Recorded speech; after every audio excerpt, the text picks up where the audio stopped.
The Roman Senate's executioner waited 9 days for a condemned man to be led to his fate before they finally arrived at the prison. It was a chilly autumn morning, the air thick with the smell of damp stone and old parchment. The temperature hovered around 10 degrees Celsius as I walked through the dimly lit corridors of the Curia Julia, my footsteps echoing off the marble floors. In one corner, a group of scribes huddled over their workbenches, quills scratching against papyrus. What if they had arrived on time? What would have been the fate of that condemned man?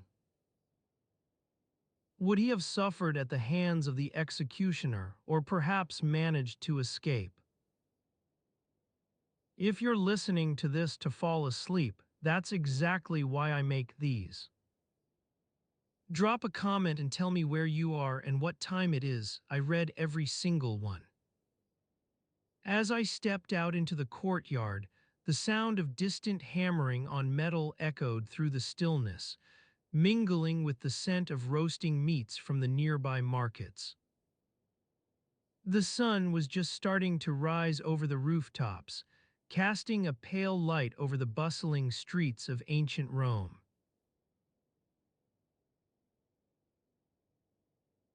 The scent of baking bread wafts through the air, carrying with it the promise of a warm meal on a chilly evening. You find yourself standing in front of a small bakery, its wooden sign creaking in the gentle breeze as it reads Panis and Focaccia in faded letters. The smell is unmistakable, a mix of wheat flour, yeast, and olive oil that makes your stomach growl with hunger. You've been walking for hours, exploring the winding streets of ancient Rome, taking in the sights and sounds of this vast and complex city. Your feet ache from traversing the uneven stone pavement, but you press on, eager to discover more about this place where East meets West and ancient traditions clash with modern innovations. As you stand outside the bakery, a gentle hum fills your ears, the sound of wooden spoons scraping against ceramic bowls as the baker expertly mixes dough. The aroma wafting from within grows stronger, making your mouth water in anticipation.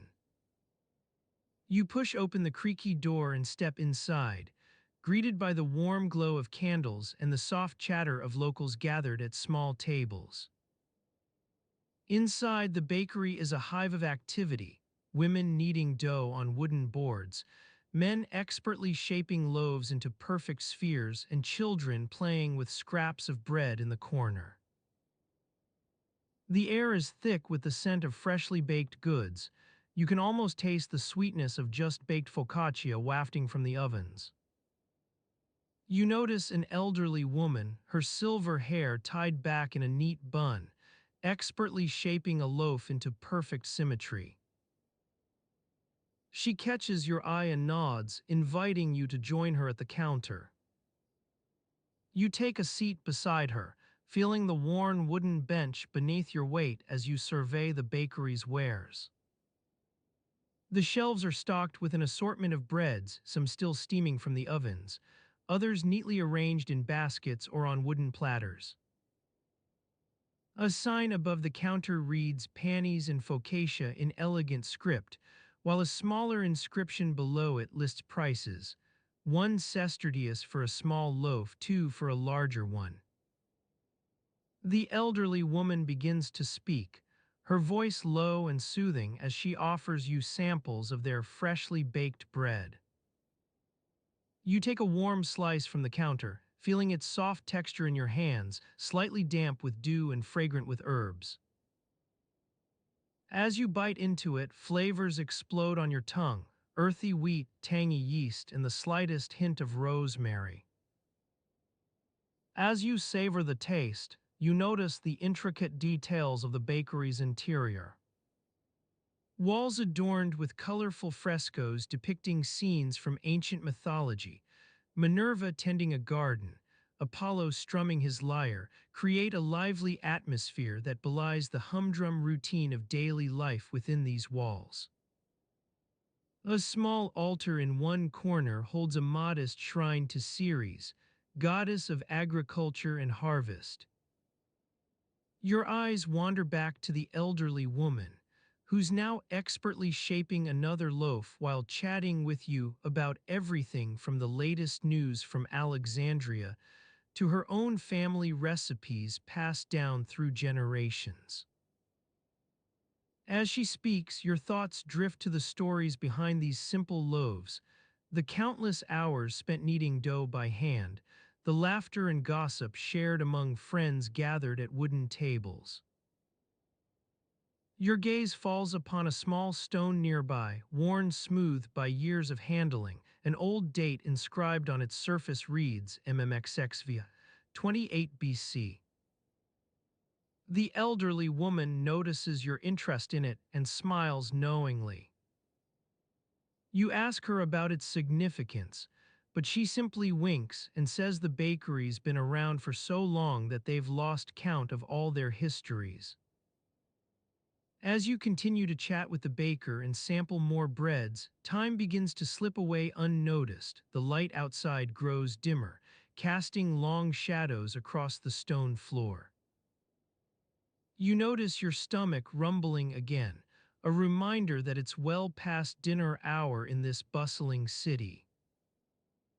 The elderly woman notices your hunger pangs and offers you another slice of freshly baked focaccia from her latest batch. As you take a bite, flavors dance on your tongue. Rich olive oil infused with herbs like thyme and rosemary create an exquisite symphony that complements the earthy taste of whole wheat flour. With your hunger finally sated, conversation turns to the evening's prospects. The elderly woman mentions rumors about a nearby tavern hosting live performances tonight, musicians playing lyres accompanied by poetical recitations. She invites you to join her and some friends for an impromptu outing after closing up shop. As you consider this invitation, your thoughts wander back to your own journey through the city so far. You've encountered countless sights, temples dedicated to various gods, market stalls selling exotic spices from distant lands, public fountains that seem almost magical in their precision engineering. Your gaze drifts outside once more as night begins to fall, starlight twinkling overhead like a celestial tapestry above Rome's rooftops. A faint breeze carries the scent of nearby gardens filled with roses and lavender, mingling with the aroma of freshly baked bread from panis and focaccia. With your hunger satiated for now, you bid farewell to the elderly baker, promising to return soon, perhaps even join her at that tavern tonight. As you step out into the cool evening air, you feel a gentle breeze carry the remnants of conversation and laughter back inside with you. You glance up at the stars twinkling above, their soft glow illuminating your path as you continue on through Rome's winding streets. The sounds of the city, haggling merchants, chattering pedestrians, clinking pots from nearby kitchens, create a soothing background hum that carries you deeper into the heart of this ancient metropolis. Your footsteps grow slower now, accompanied by the echoes of distant laughter and music carried on the breeze. You're no longer in a hurry to explore or discover more. Instead, your senses are tuned to absorb every detail. Scents of baking bread lingering in the air, sounds of everyday life unfolding around you like a rich tapestry. Time seems to stretch out as the stars above grow brighter, as if Rome itself has slowed its frantic pace to accommodate your presence. You breathe deeply, letting the sights and smells wash over you like an old friend welcoming you home after a long absence.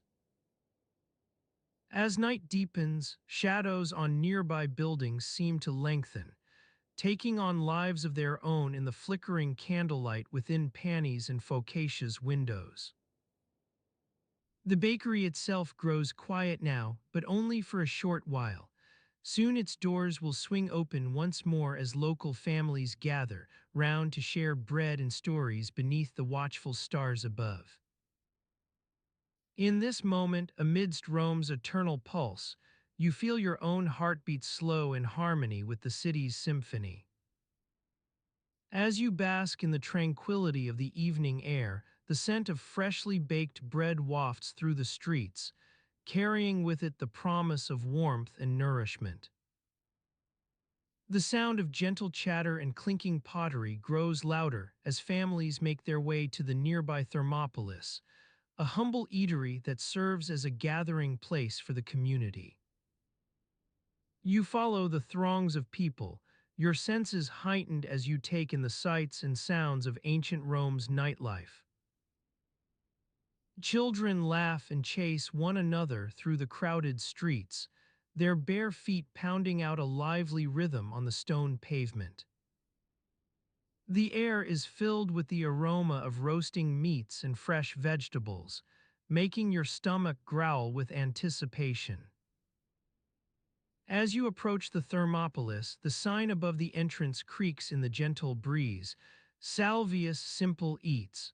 A jovial man with a bushy beard greets patrons at the door, offering a warm smile as he invites them to enter.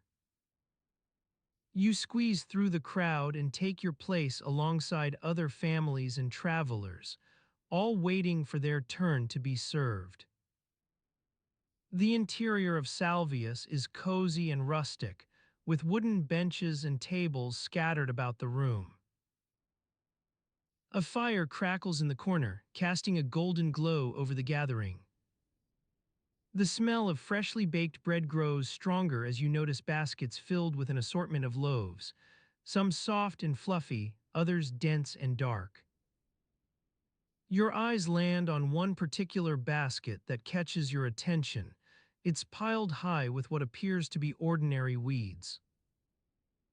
A few curious glances in their direction spark a whispered conversation among the patrons nearby.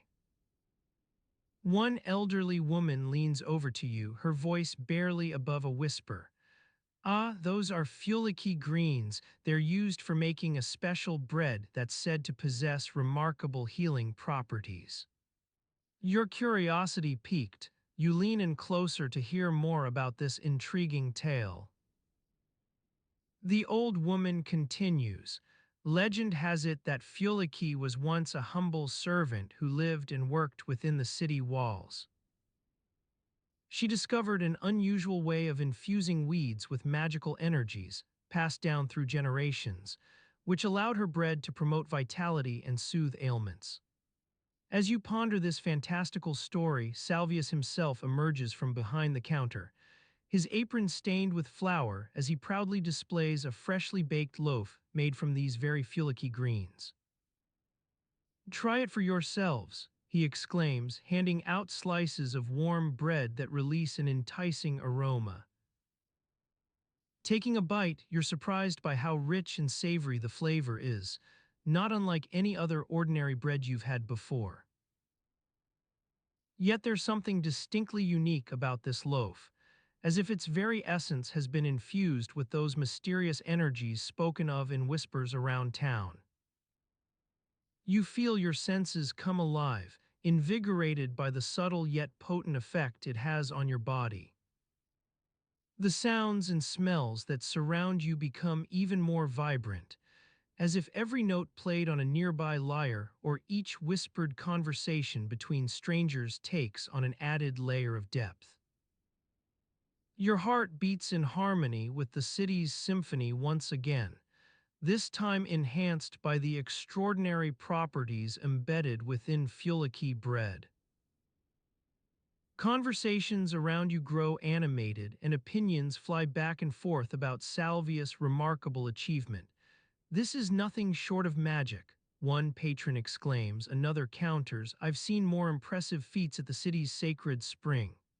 Amidst this friendly debate, a young boy in your vicinity looks up with wide eyes as he sips on his own small slice, perhaps sensing something extraordinary happening within himself.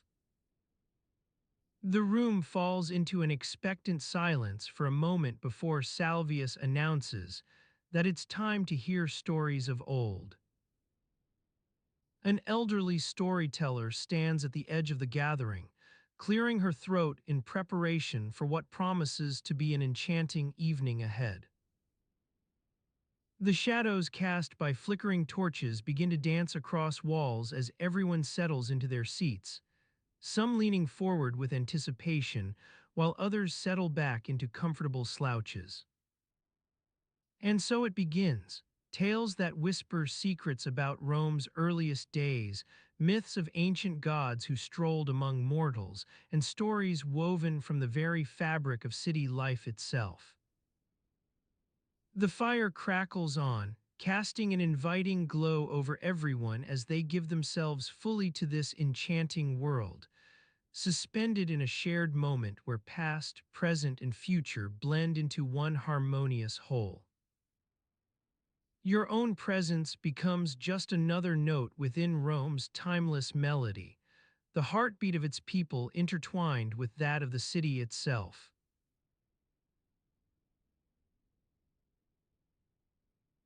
The smell of charred wood and baking bread wafts through the air, carrying with it the sounds of morning chaos.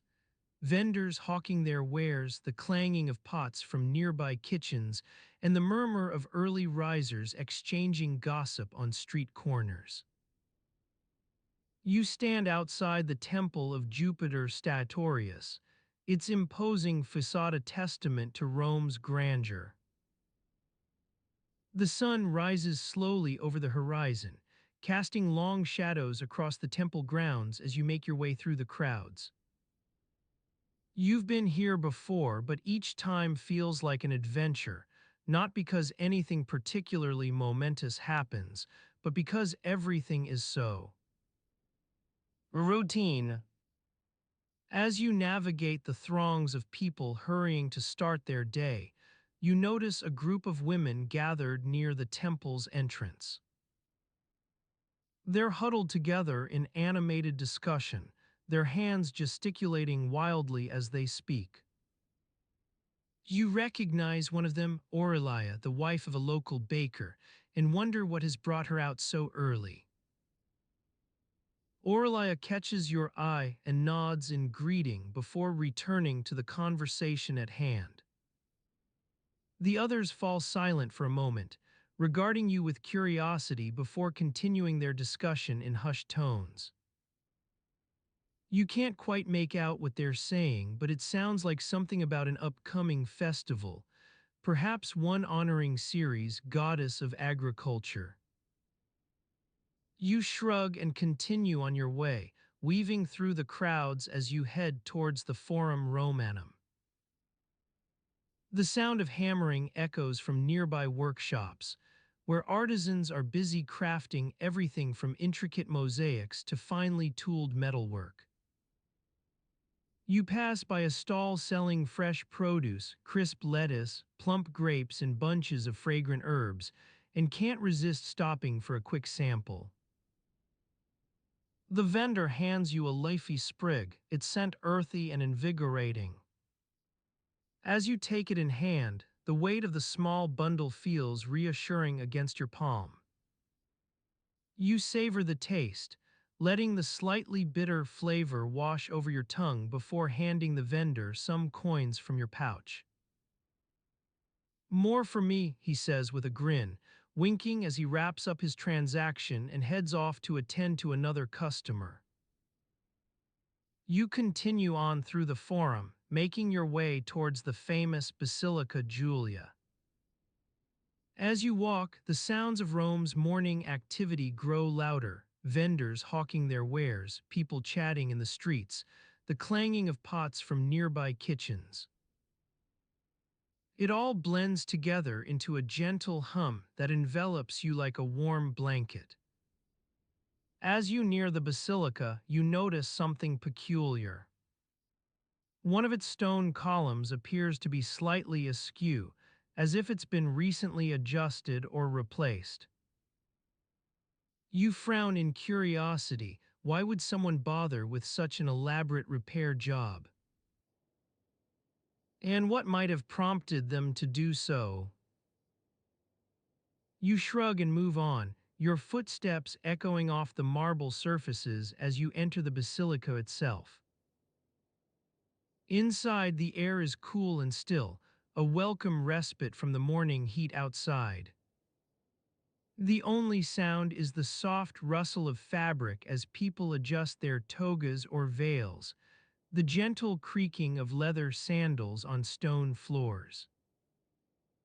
You pause for a moment to take in your surroundings, letting your gaze wander over the intricate mosaics and delicate frescoes that adorn the basilica's walls. The artwork seems almost. You can't quite put your finger on it, but there's something fresh about the colors and designs, almost as if they've been recently restored or repainted. A nearby inscription catches your eye, Curio of Caesar Augusta Decemvirus. You recognize the name Curio, wasn't he one of Rome's prominent senators? And what does it mean to be a decemvir? Something about being part of an important committee. Your mind wanders as you ponder these questions, but before you can delve deeper, a soft voice interrupts your reverie. Excuse me, someone says quietly from behind. You turn to see a young priestess standing at the edge of the basilica, regarding you with a mix of curiosity and concern. She's dressed in simple white robes, no jewelry or adornments, and carries herself with an air of quiet confidence. I'm afraid I need your help, she says softly, her eyes scanning the surrounding area as if searching for something. Or someone. One of our sacred objects has gone missing. You raise an eyebrow, intrigued despite yourself. A missing relic sounds serious business in a city already prone to superstition and intrigue. What could be so valuable that its disappearance would warrant such concern? As you ponder this question, the priestess takes your arm, her hand cool against your skin, and steers you towards one of the basilica's side rooms. Let us speak more about it in private, she says quietly. You follow, feeling a slight weight settle onto your shoulder, as if the responsibility for solving the mystery has been transferred to you. The sound of whispers grows fainter with each step, replaced by an eerie silence that clings like dust on ancient artifacts. As you enter the side room, a musty smell wafts out, old books, parchment, and perhaps something else. A flickering candle casts shadows across the walls as you take in your surroundings. The air feels thick with anticipation. Or is it expectation? You turn to face the priestess once more, but she's nowhere to be seen. You frown in confusion, feeling a slight sense of unease creep over you like a cold draft. The room remains silent for what feels like an eternity except for one sound, the distant rumble of thunder on the horizon. As you stand there trying to shake off the feeling of unease that's settled over you like a shroud, you notice something odd. The air seems charged. It's as if the very atmosphere in this temple has become electric with anticipation. You can feel it in your fingertips, making the hairs on the back of your neck stand on end. You take a deep breath and try to push aside the sense of foreboding that's creeping over you. After all, you've been in stranger places than this ancient temple on the outskirts of Rome. But still, something about this night doesn't feel right. As if sensing your unease, the darkness outside seems to press in closer, like a living entity trying to suffocate the city beneath its weight. The distant rumble of thunder grows louder, and you can feel the vibrations of it humming through the stone floor beneath your feet. Suddenly, the silence is shattered by the sound of footsteps echoing from deeper within the temple. You spin around, hoping against hope that the priestess will emerge once more to explain what's happening. But instead, a young acolyte comes stumbling into view, her eyes wild with fear and her robes disheveled as if she's been running for her life. "Aeolus," you exclaim, rushing forward to catch her by the arm before she can collapse onto the floor. "Oh, what is it? What's happening?" She gasps for breath, trying to speak but unable to form words in between ragged gasps of air. You help her lean against a nearby pillar, holding her upright as if you're supporting an entire weight. "Tell me," you urge again and again, until finally she manages to stammer out something that sends shivers down your spine. "The the great fire has begun." It's spreading from the Forum Romanum, engulfing everything in its path. As if on cue, a faint glow illuminates the dark recesses of the temple, casting flickering shadows across the walls like skeletal fingers grasping for freedom. You raise an eyebrow, sensing that something more is at play here than just any ordinary fire. "Come," you say to Aeolus, tucking her arm through yours and propelling her forward toward the entrance of the temple. "We have to get out of here now." As you stumble into the night air alongside the acolyte, a cacophony erupts from the city below. Screams mingling with crashes and screeches as people scramble for safety amidst flames that dance across buildings like living serpents. In this madness, it's hard to tell what's real and what's just fevered imagination. Yet you can't shake off the sense of fate closing in, a feeling eerily amplified by the stormy sky above. Clouds roiling darkly with electricity-charged thunderheads that seem almost as wild and merciless as the great fire itself. Your eyes scan the chaos below, trying to pinpoint any familiar landmarks or faces. But everything seems shrouded in an impenetrable haze of smoke, panic, and confusion, a maelstrom from which you pray to escape unscathed. Then, just when it feels like all hope is lost, you glimpse something, a faint silhouette looming against the infernal glow emanating from the Forum. It's too small, too indistinct. But there's something hauntingly familiar about that slender shape, flitting precariously close to the conflagration. With Aeolus stumbling along beside you, your heart pounding in anticipation and trepidation both, you plunge into the abyss of this burning city, driven by a primal urge to save whatever might be trapped within its hellish grasp. Little do I know what horrors await us that night, or who will ultimately emerge on the other side.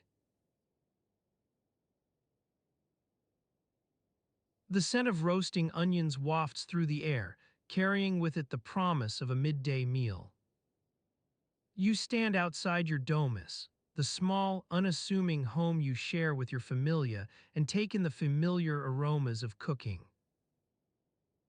The smell is almost overwhelming, but not quite, just strong enough to tease your stomach into hunger.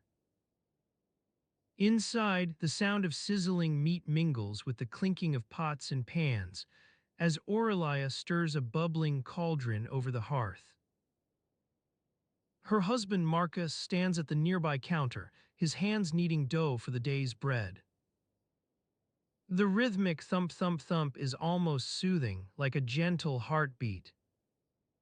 You join them in the kitchen, and Aurelia slides you a warm smile as she hands you a chunk of freshly baked focaccia. You take it with gratitude, feeling the weight of the still warm loaf settle into your palms. The crust cracks beneath your fingers, releasing a puff of fragrant steam that dances up towards the small window above the sink. Marcus glances over from his dough kneading and nods in approval at your bread munching endeavors. Good, he asks with raised eyebrow, not really expecting an answer since you're still chewing. You nod around the morsel, eyes watering slightly as a stray piece of onion scrapes the roof of your mouth. The taste is sharp but familiar, just what you needed to shake off this morning's lingering sleepiness. After finishing your snack, Aurelia suggests a quick break before the afternoon's tasks begin in earnest. Let us take our siesta, she says with an inviting wave towards the sunlit courtyard beyond the kitchen.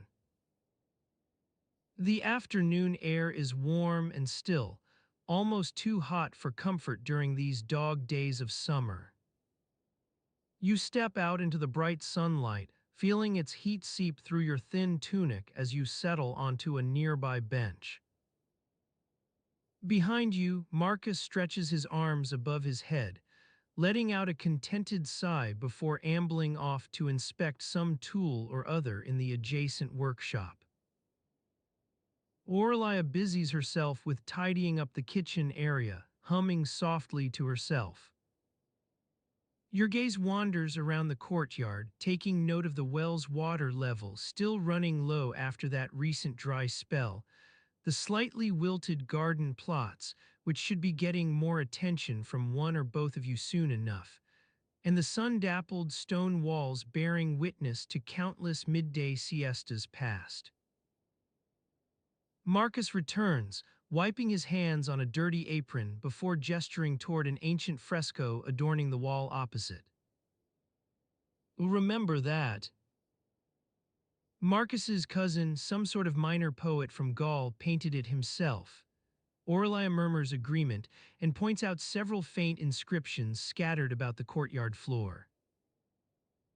You stroll over to examine them, fingers tracing the weathered letters as you try to decipher their meaning.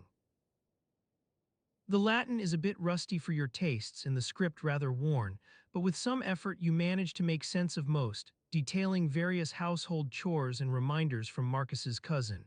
Feed Pater's donkey on Wednesdays, ensure Gaius gets his regular bath, do not allow the chickens to roost in the rafters. Marcus notices your interest and leans over for a closer inspection. Old stuff, he says with an air of nonchalance, gesturing vaguely at the inscriptions. Reminders like little scrolls on stone. The words blur together as you ponder their significance. Not just random graffiti, but actual instructions to household members by someone who cared about organization and routine, if a bit haphazardly phrased. You feel a small thrill of curiosity, knowing there's still so much more hidden beneath these worn stones.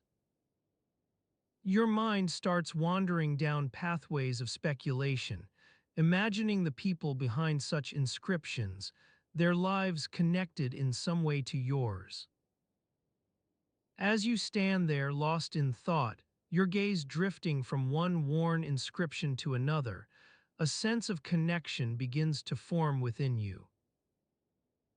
It's as if the stones themselves are whispering secrets only known to those who have spent countless nights beneath their watchful gaze.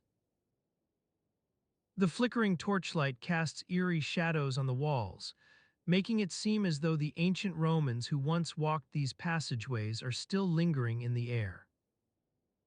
Your mind starts to piece together the fragments of information etched into the stone, a name here, an occupation there, a phrase that sounds like a poem. Some entries appear straightforward enough. Lucius the baker lived here, or Marcus, son of Gaius, paid his taxes. Others are more cryptic, their meaning lost to the sands of time. But then you stumble upon one entry in particular, an inscription that makes your heart skip a beat. Freed by Marcus. A slave no more. The words seem almost defiantly proud as they leap off the stone. You feel an inexplicable connection to this person, whoever it was who once walked these halls but is now remembered only through such cryptic messages. What was their life like? Were they one of many slaves bound to some Roman patrician's household, or a member of a wealthy merchant family? Your imagination starts racing with scenarios, the harsh realities of being a slave in ancient Rome, the desperation that led someone to run away from their master, and the freedom found through Marcus' generosity. The thought sends shivers down your spine. As you continue exploring the passageways, more inscriptions catch your attention, punished for theft or fled to Etruria. Some appear to be warnings to other slaves, cryptic messages advising them of potential dangers lurking in these very walls. Others seem like pleas from those bound by their circumstances. A sudden insight strikes you as you stand there amidst the dimly lit passageway. All of this was happening during a time when Rome's expansion brought an influx of slave labor into its cities and towns. The cityscape that once seemed so vibrant now takes on a different hue, one where lives were bound by shackles, both physical and metaphorical. You start to envision the daily routines these people must have lived through, waking before dawn for early chores, scrounging for scraps in hidden alleys when their masters weren't looking. The inscriptions become more than just words on a wall. They're windows into lives not so different from your own, full of hopes and fears. Marcus, the owner who freed at least one slave, is mentioned again and again throughout these walls. There's something almost paternal in his name being invoked, as if he were some sort of savior to those trapped within this labyrinthine structure. Yet you can't help but wonder, did Marcus realize that such acts would be seen by others only through the narrow lens of inscriptions, forever recorded for posterity? You continue exploring these winding corridors until your eyes grow weary from reading and rereading every line etched into these ancient stones. But even when they're tired, you know it's not just fatigue at play. A sense of awe keeps creeping in with each new discovery. As the hours slip away like grains of sand through an hourglass, something remarkable happens. Your perspective on this city begins to shift. These are no longer mere relics from a long-lost civilization, but stories waiting to be pieced together into a rich tapestry. Each person who came before you had their own story, hidden within these passageways like secret gardens. In the hushed silence of night, it's almost as if time itself has slowed down, allowing you to absorb every whisper from these stones, whispers that say something profound. No matter how distant or disconnected we may feel from one another in our modern lives, there lies an unbroken thread between then and now. As I stand here, surrounded by the whispers of centuries past, my mind begins to wander back through time. The silence is almost palpable, a living entity that wraps itself around me like a shroud. I feel as though I've been transported to another world, one where the cares and worries of modern life are but a distant memory. The air is thick with the scent of old stone and dust, carrying on its wisps the faint whispers of forgotten conversations. The darkness seems almost alive, pulsing with an energy that's both mesmerizing and unsettling. I breathe it in deeply, feeling my heart rate slow to match the tempo of this ancient place. As I look around me, I notice something peculiar, a series of inscriptions etched into the walls, their letters worn smooth by time but still legible to those who take the trouble to read them. They seem to dance across the stone, like the brushstrokes of some long-forgotten artist. Some are simple phrases, while others appear to be passages from ancient texts or even poetry. I wander over to one section of wall in particular, where an inscription seems to leap out at me with a certain urgency. The words themselves are blurred by age and neglect, but I can make out the rough translation. They brought us here as beasts to labor without end, their hands bound by chains that shackle not only our wrists but also our souls. The phrase sends a shiver down my spine, its cadence like a dirge. Slavery, it's something we think of in abstract terms today, if at all. We talk about freedom and equality, the Enlightenment ideals that have shaped our world into what it is now. But as I stand here amidst these whispers from another era, I'm struck by how little we've really changed. The Romans were masters of engineering, governance, and law, but also of oppression, inequality, and violence. They brought together disparate cultures under the aegis of their vast empire, yet they did so with all the finesse of an elephant in a china shop. The slaves who built this very city, who labored to construct its grand monuments and temples, were treated as nothing more than livestock, bought, sold, bred for labor, and discarded like so many broken tools when their usefulness had been exhausted. I wander further along the wall, taking in another inscription that seems to speak directly to me. Their hands are bound not by chains alone, but also by fear. For they know we are nothing more than property, bought and sold as one might a fine stallion or a new weaving machine. It's a chilling phrase, this acknowledgement of the system's underpinnings. I think back on all those histories I read in school, where slavery was presented almost as an afterthought to the grand narrative of human progress. The words come flooding back now, the Roman Empire, how it rose and fell, with nary a mention of the countless lives that were lost or broken beneath its heel. But here, amidst these ancient whispers, I feel something stirring within me, a sense of connection to all those who came before us, whose labor built this city into what it was. The thought sends a strange sort of solidarity through my veins, a feeling that stretches across the millennia like an invisible thread. As I continue along the wall, I come upon another inscription, one that catches at something deep within me. Yet we were not just beasts or tools, for even in bondage there is freedom. Freedom to love, to hope, and to dream.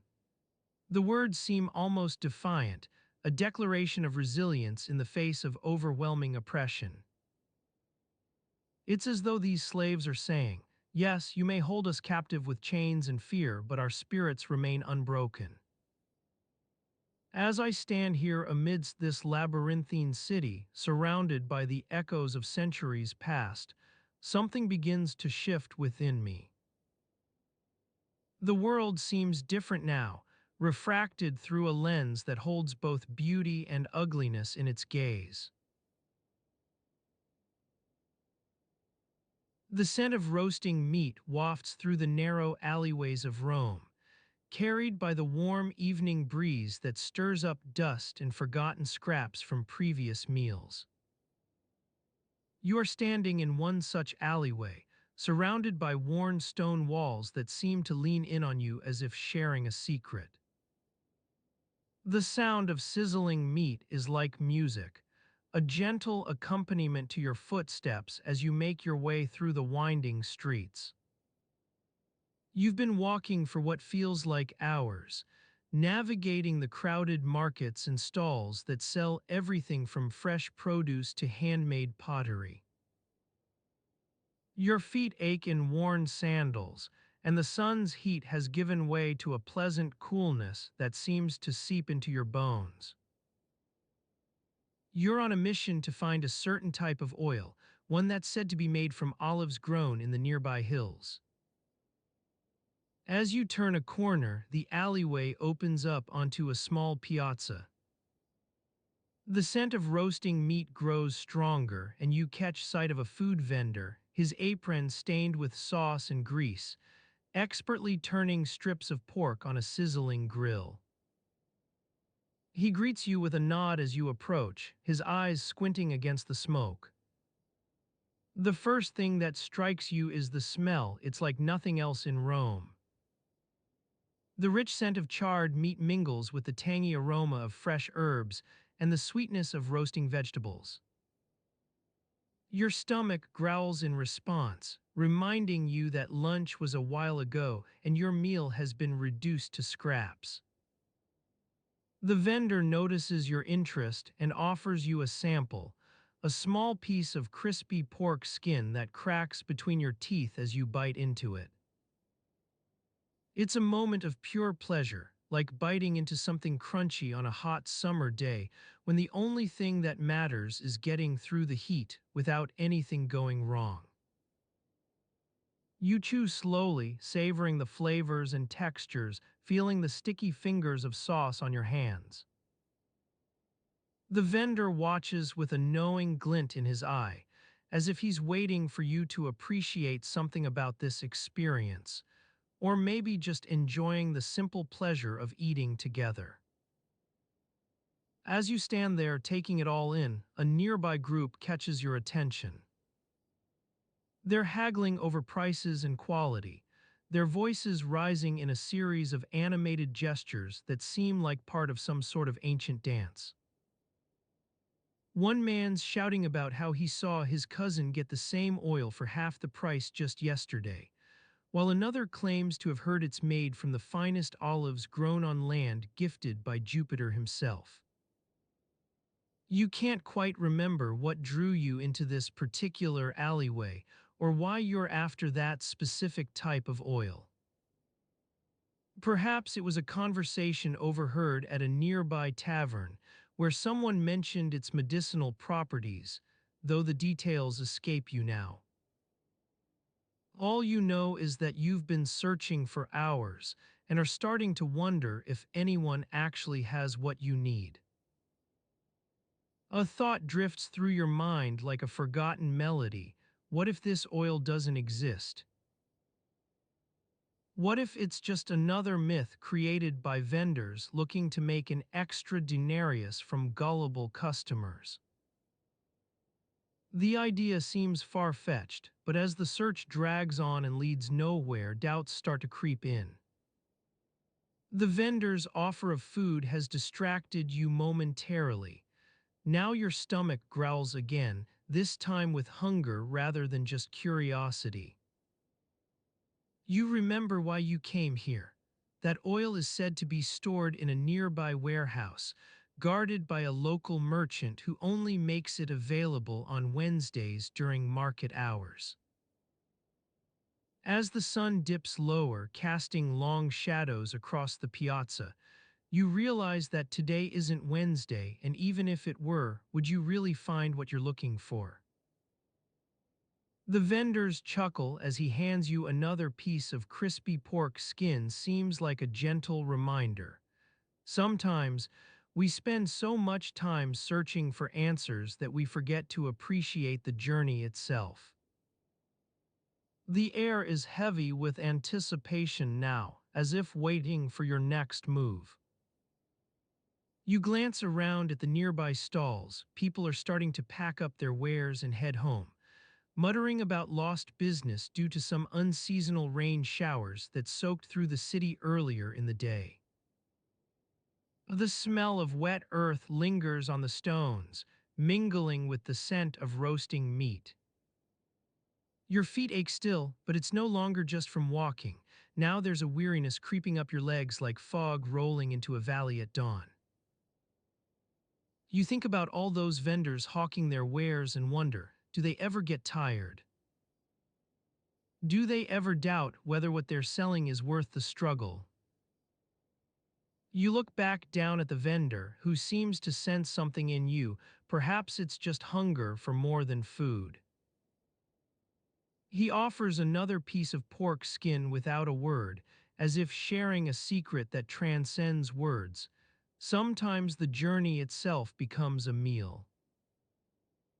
In this piazza, where shadows stretch out like dark wings and light dances across market stalls, time seems to lose all meaning, except perhaps in its relentless passing. People move about with an air of resignation, their steps slowed by weariness rather than excitement for what's ahead. As you stand there, surrounded by the fading scent of roasting meat and the hum of haggling voices, it begins to sink in that life here isn't always easy or even particularly interesting at times. Yet amidst all this daily routine, moments like these can be found, where strangers gather around food vendors sharing stories about what they're searching for, where local gossip fills the air with laughter and annoyance. The weight of your sandals feels heavier now, but it's not just physical fatigue that's caught up with you. There's a sense of being out of sync with everything else in this chaotic world. Maybe tomorrow will be different. Maybe then you'll find what you're looking for, or perhaps the search itself will become more than just about finding something. In this piazza, as dusk draws near and people begin to head home, it seems that all these thoughts are part of some ancient rhythm, a beat that's been repeating since before your time, when empires rose and fell like seasons. You can't quite put words to the emotions swirling within you, but for now they're enough to carry on with.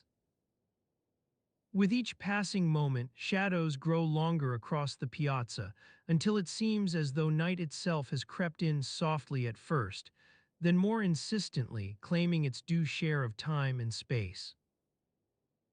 You glance down at your sandals once more, worn from hours of walking through Rome's winding streets, stained with dust and perhaps some memories you can't quite recall. As the stars begin to twinkle overhead like diamonds scattered across a dark canvas, it occurs to you that life here isn't just about finding what you're looking for, but also embracing all those in-between moments. When hunger takes over your senses, when doubt creeps into every thought, and above all else, the pleasure of simply being there. As you lay on your narrow pallet, surrounded by the gentle murmur of snoring Romans and the distant howling of wolves outside the city gates, a sense of restlessness settles over you. The previous night's revelry had been nothing short of epic, wine flowing like rivers, music blaring from every corner, and the scent of blooming jasmine wafting through the air like a siren's call. But with dawn breaking over the horizon, reality sets in. You recall the whispered promise made to your friend Lucius the night before. "We'll explore the Colosseum at sunrise," you had vowed. The very thought sends a pang of guilt and regret coursing through your veins like cold water. And yet, as you gaze up at the faint light seeping through the window, illuminating the stone walls, it's hard to muster the energy to rise from bed. The in-between moments, as noted by the poet earlier that day, or was it yesterday, come flooding back, the moment when hunger overtook your senses and you devoured an entire platter of fried dormice. The moment when doubt crept into every thought, making you question why on earth you were wasting your days indulging in such frivolities. And above all else, the pleasure of simply being there. The city outside is slowly coming to life.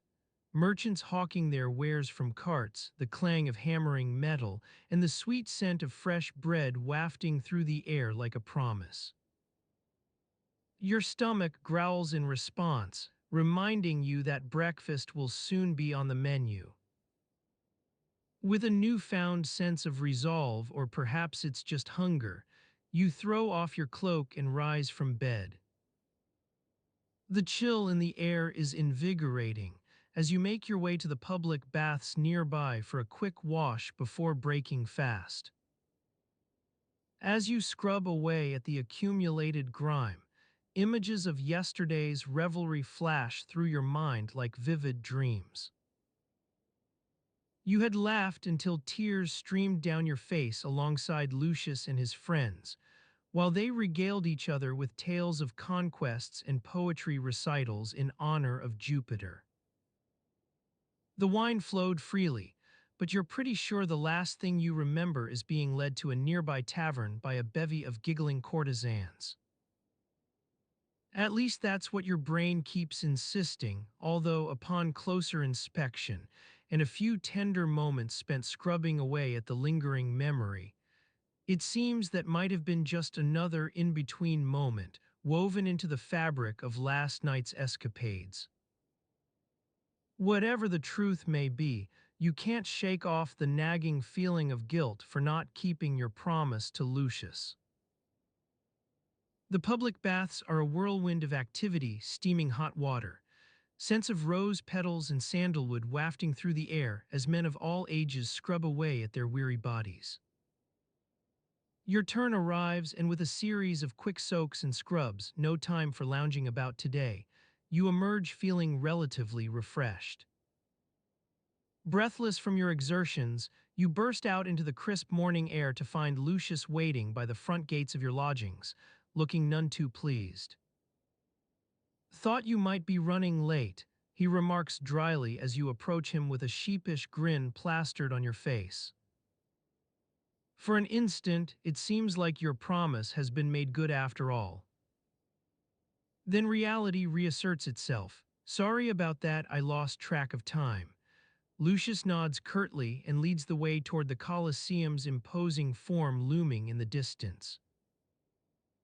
The sun rises higher now, casting long shadows across the cobblestones as you make your way through narrow alleys filled with vendors offering everything from fresh produce to makeshift lanterns made from clay pots. You can't help but feel like a part of Rome itself, an undercurrent that ebbs and flows in concert with the city's endless rhythm. With every step, your sense of resolve grows stronger. Today will be different. Today, you'll make it up to Lucius for breaking his trust. You'll explore the Colosseum from top to bottom, or at least, as much of its labyrinthine passages and tunnels as a visitor can manage. And perhaps, just perhaps, catch a glimpse of something beyond the endless succession of events that fill your days. The morning air carries an unmistakable promise. It's going to be one hell of a day. The warm mist of a Roman morning tickles your nose, carrying with it the scent of yesterday's cooking oil and last night's wine still lingering on the cobblestones. As you emerge from the narrow alleyway into the bustling market square, the sounds of vendors calling out their daily offerings and the clanging of pots and pans against stone walls assault your senses. You breathe in deeply, letting the chaos wash over you like a wave. The smell is intoxicating, equal parts sweet and savory, as merchants begin to unload crates of fresh produce onto wooden stalls. The sun rises slowly above the rooftops, casting long shadows across the square that stretch out like skeletal fingers towards the early risers. You notice the way the light dances on the dew-kissed cobblestones, creating tiny rainbows where it catches the moisture. The air is alive with the gentle hum of conversation and the occasional bark from a dog tied to its owner's cart. You wander through the crowds, taking in the sights and sounds as you navigate between stalls selling everything from fresh bread to second-hand sandals. A nearby vendor offers you a taste of his wares, a fragrant, still-warm pastry filled with spiced meat that melts on your tongue like liquid gold.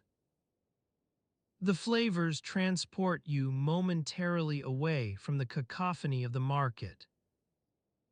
You pause in front of a stall piled high with pyramids of bright produce, plump tomatoes, green figs, and bunches of fresh herbs whose fragrance wafts up to greet you like an old friend. A friendly face greets your arrival, Livia, one of the many vendors who have become familiar figures on this daily rotation. She offers a warm smile as she wraps your purchase in a piece of worn cloth. As you continue through the market, the sounds and smells blend together into a rich tapestry that's both overwhelming and exhilarating.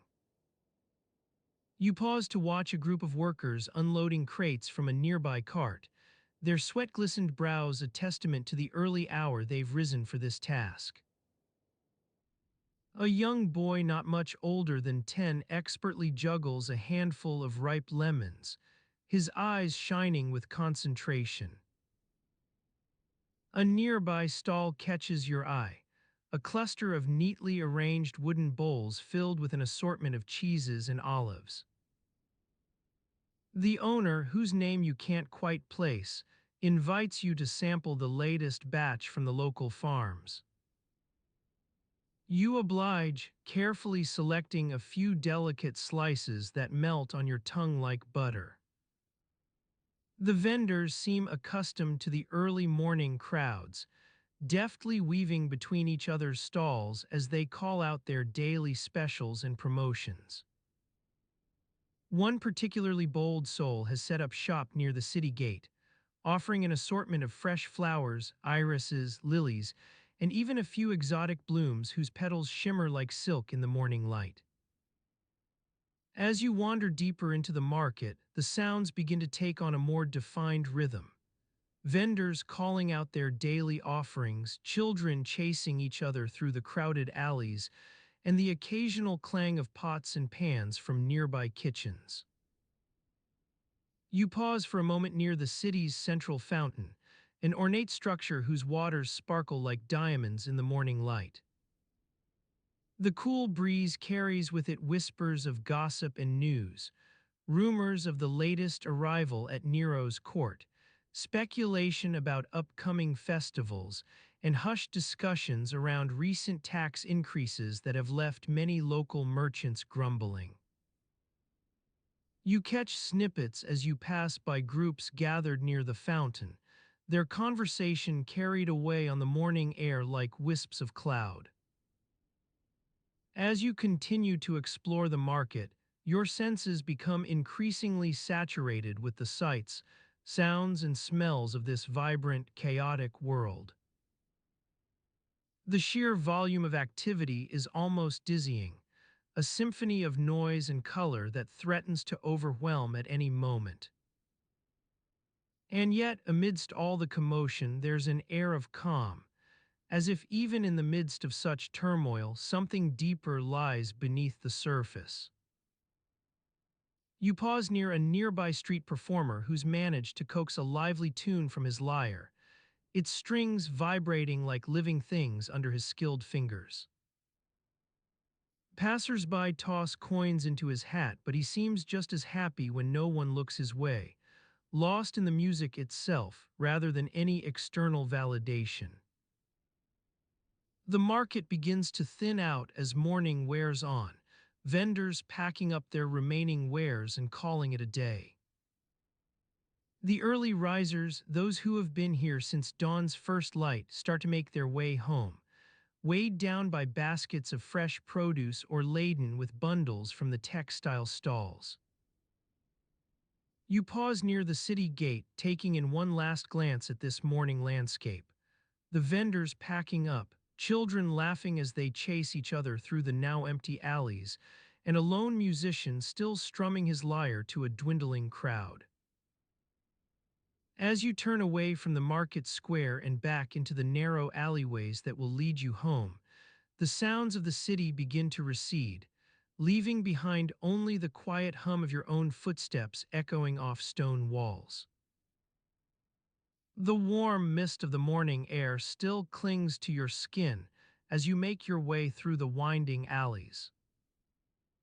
You breathe in deeply once more, letting the sense of yesterday's cooking and last night's wine linger on for just a moment longer before they're carried away by the gentle breeze that rustles through the city streets like a whispered secret. The day ahead promises to be long, full of tasks both mundane and necessary, but as you disappear into the winding alleyways, there's a sense of quiet anticipation.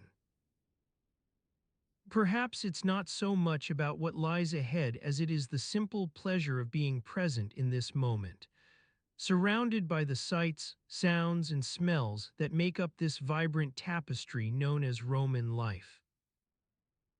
As you walk through the narrow alleyways, the sounds and smells of the market begin to seep into your consciousness.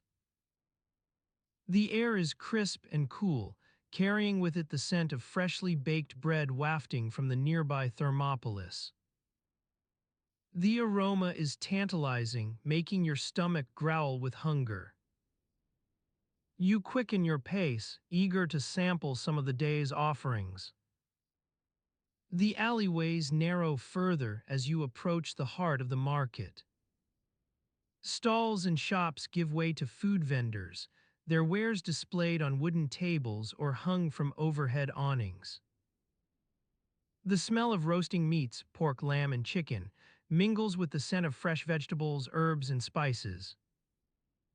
You weave through the crowded stalls, nodding greetings to familiar faces and exchanging pleasantries with fellow shoppers. Merchants call out their daily specials, touting the freshness and quality of their wares. Some boast about the provenance of their ingredients, fresh from the Campanian countryside or caught this morning in the Tiber, while others tout the miraculous health benefits of their offerings, cures indigestion and improves circulation. As you browse, your senses are overwhelmed by the sheer variety of sights, sounds, and smells. A nearby vendor offers samples of his latest batch of garum, a pungent fish sauce that's an acquired taste for many Romans. You politely decline, opting instead to try some of his freshly baked olives. The vendor hands you a small cluster of green olives, still warm from the oven. The brininess explodes on your tongue as you bite down, and you savor the flavor while continuing to explore the market. A nearby butcher is already preparing for the day's customers, expertly slicing meats with his curved knife. The sounds of the market grow louder, vendors hawking their wares, merchants calling out prices, and the occasional shout from a customer negotiating a better deal. Amidst this chaos, you notice a small stall tucked away in a corner, its sign bearing an unusual symbol, a stylized image of the Egyptian goddess Isis. Curious, you wander over to investigate. The vendor, a bespectacled man with a kind smile, greets you warmly and offers samples from his selection of exotic spices and herbs. He explains that these are rare imports from Egypt, brought by merchants who have traveled the length and breadth of the empire. As you sample some of the more unusual offerings, sumac, galbanum, and myrrh, he tells stories about their properties and uses in cooking and medicine. The scents transport you to distant lands, conjuring images of deserts, temples, and bustling ports. You feel a thrill at being part of this vast web of trade and exchange that connects the world.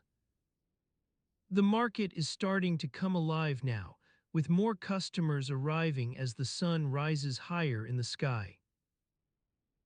Vendors are arranging their wares with increasing flair, colorful fabrics draped over wooden racks, baskets overflowing with produce, and pyramids of gleaming pottery.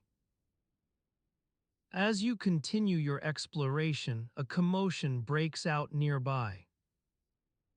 A group of merchants has gathered around one of the larger stalls, arguing heatedly about some disputed sale or price discrepancy. The atmosphere becomes tense as onlookers begin to take sides, vendors competing against each other for customers' attention, and shoppers getting caught up in the excitement. You slip away from the crowd, content with your sampling of the market's offerings so far.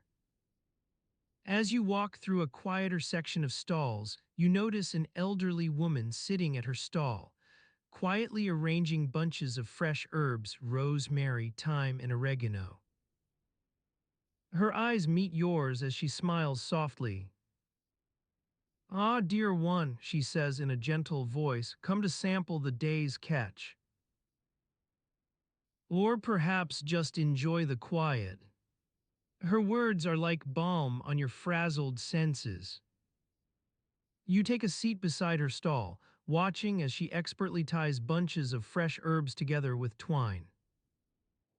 She hands you a sprig of rosemary and encourages you to inhale its fragrance.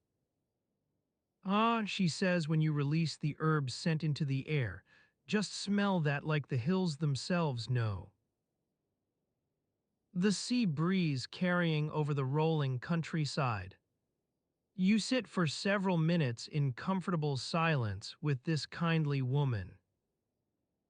As the market continues to bustle around you, her presence is a calming reminder of the simple pleasures in life. Taking time to appreciate the present moment and connecting with fellow human beings. Eventually, as the morning wears on, she hands you a small, intricately carved wooden box adorned with intricate patterns. "A gift for your journey," she says with a smile. You thank her warmly and continue through the market, feeling rejuvenated by this chance encounter. The sun is rising higher now, casting long shadows across the cobblestones as you navigate through the stalls. With each step, the cacophony of sights, sounds, and smells becomes more vibrant, like a painting brought to life in your presence. As you continue on your journey, what new wonders will emerge from this thriving tapestry known as Roman life?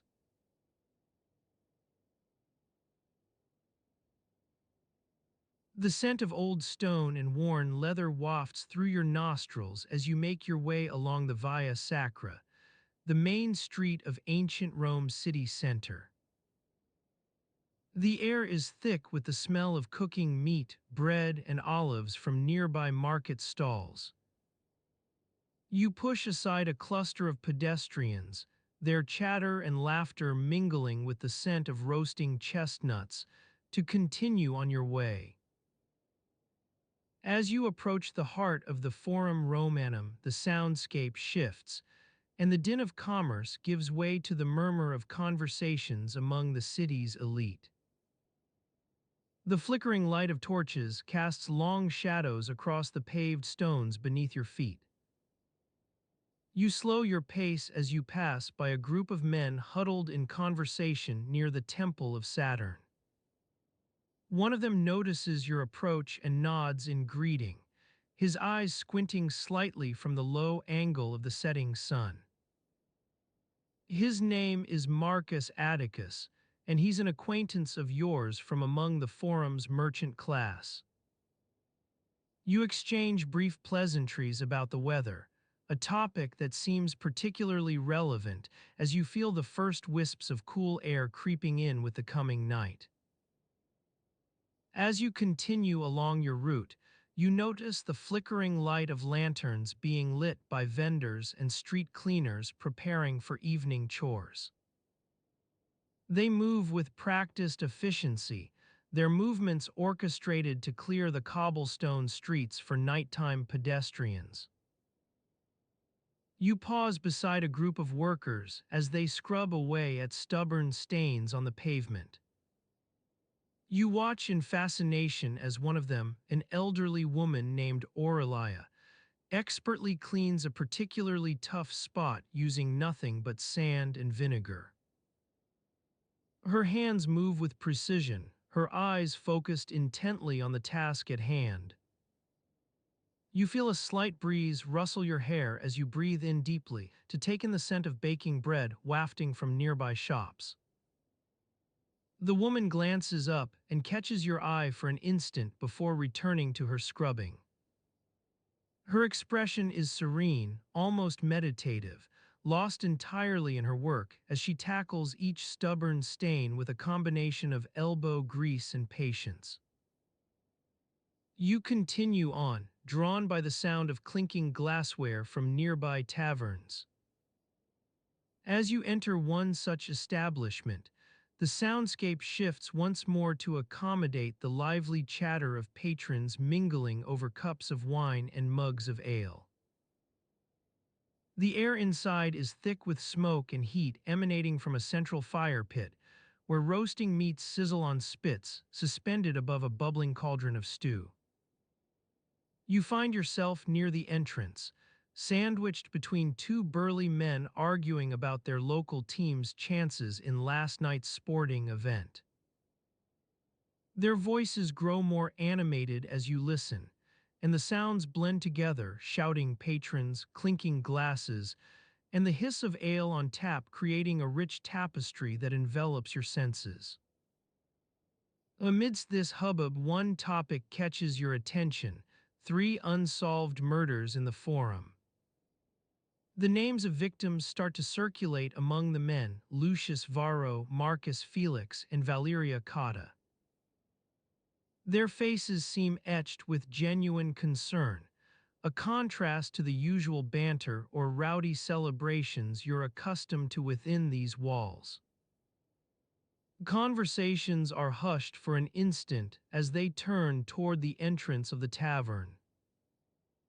The flickering light from candles casts eerie shadows on the men's worried expressions. One voice rises above the others: Gaius Lucius, a wealthy merchant with connections to several influential families in Rome. His words draw a silent nod from Marcus Atticus nearby, who looks away momentarily as if uncomfortable with the subject matter. The sounds of clinking glasses and laughter temporarily recede into the background, replaced by hushed discussions about the unsolved murders. The weight of their unspoken concerns lingers within you, an undercurrent that disrupts the usual flow of your evening. A reminder that even in this bustling city center, not everything is as it seems. The flickering torches cast long shadows across the stone floor beneath your feet, imbuing the scene with a sense of foreboding. As night deepens and temperatures drop, you notice how people begin to cluster around fires or braziers, huddling together for warmth in these chilly autumn evenings. Some vendors hastily pack up their wares to avoid being caught out after dark, leaving behind only empty stalls and the faint scent of roasted chestnuts carried on the breeze. As you settle into your observations, a stray gust carries through the forum, rustling loose papers and dusting off cobblestones. You watch as passers-by adjust their cloaks and tighten their grip on torches or lanterns, an unconscious gesture that echoes across time and space within this ancient city's heart. Your gaze drifts toward a nearby tavern where late-night patrons linger over cups of wine, their conversations spilling out onto the cobblestones. A small group huddled in conversation catches your eye once more as they speak about these unsolved murders. Lucius Varro's family has offered substantial rewards for information leading to his killer. Their words fade into the background noise of nighttime Rome, a city that operates under its own rhythm and beat, where shadows dance across stone walls and torches cast flickering patterns on cobblestones.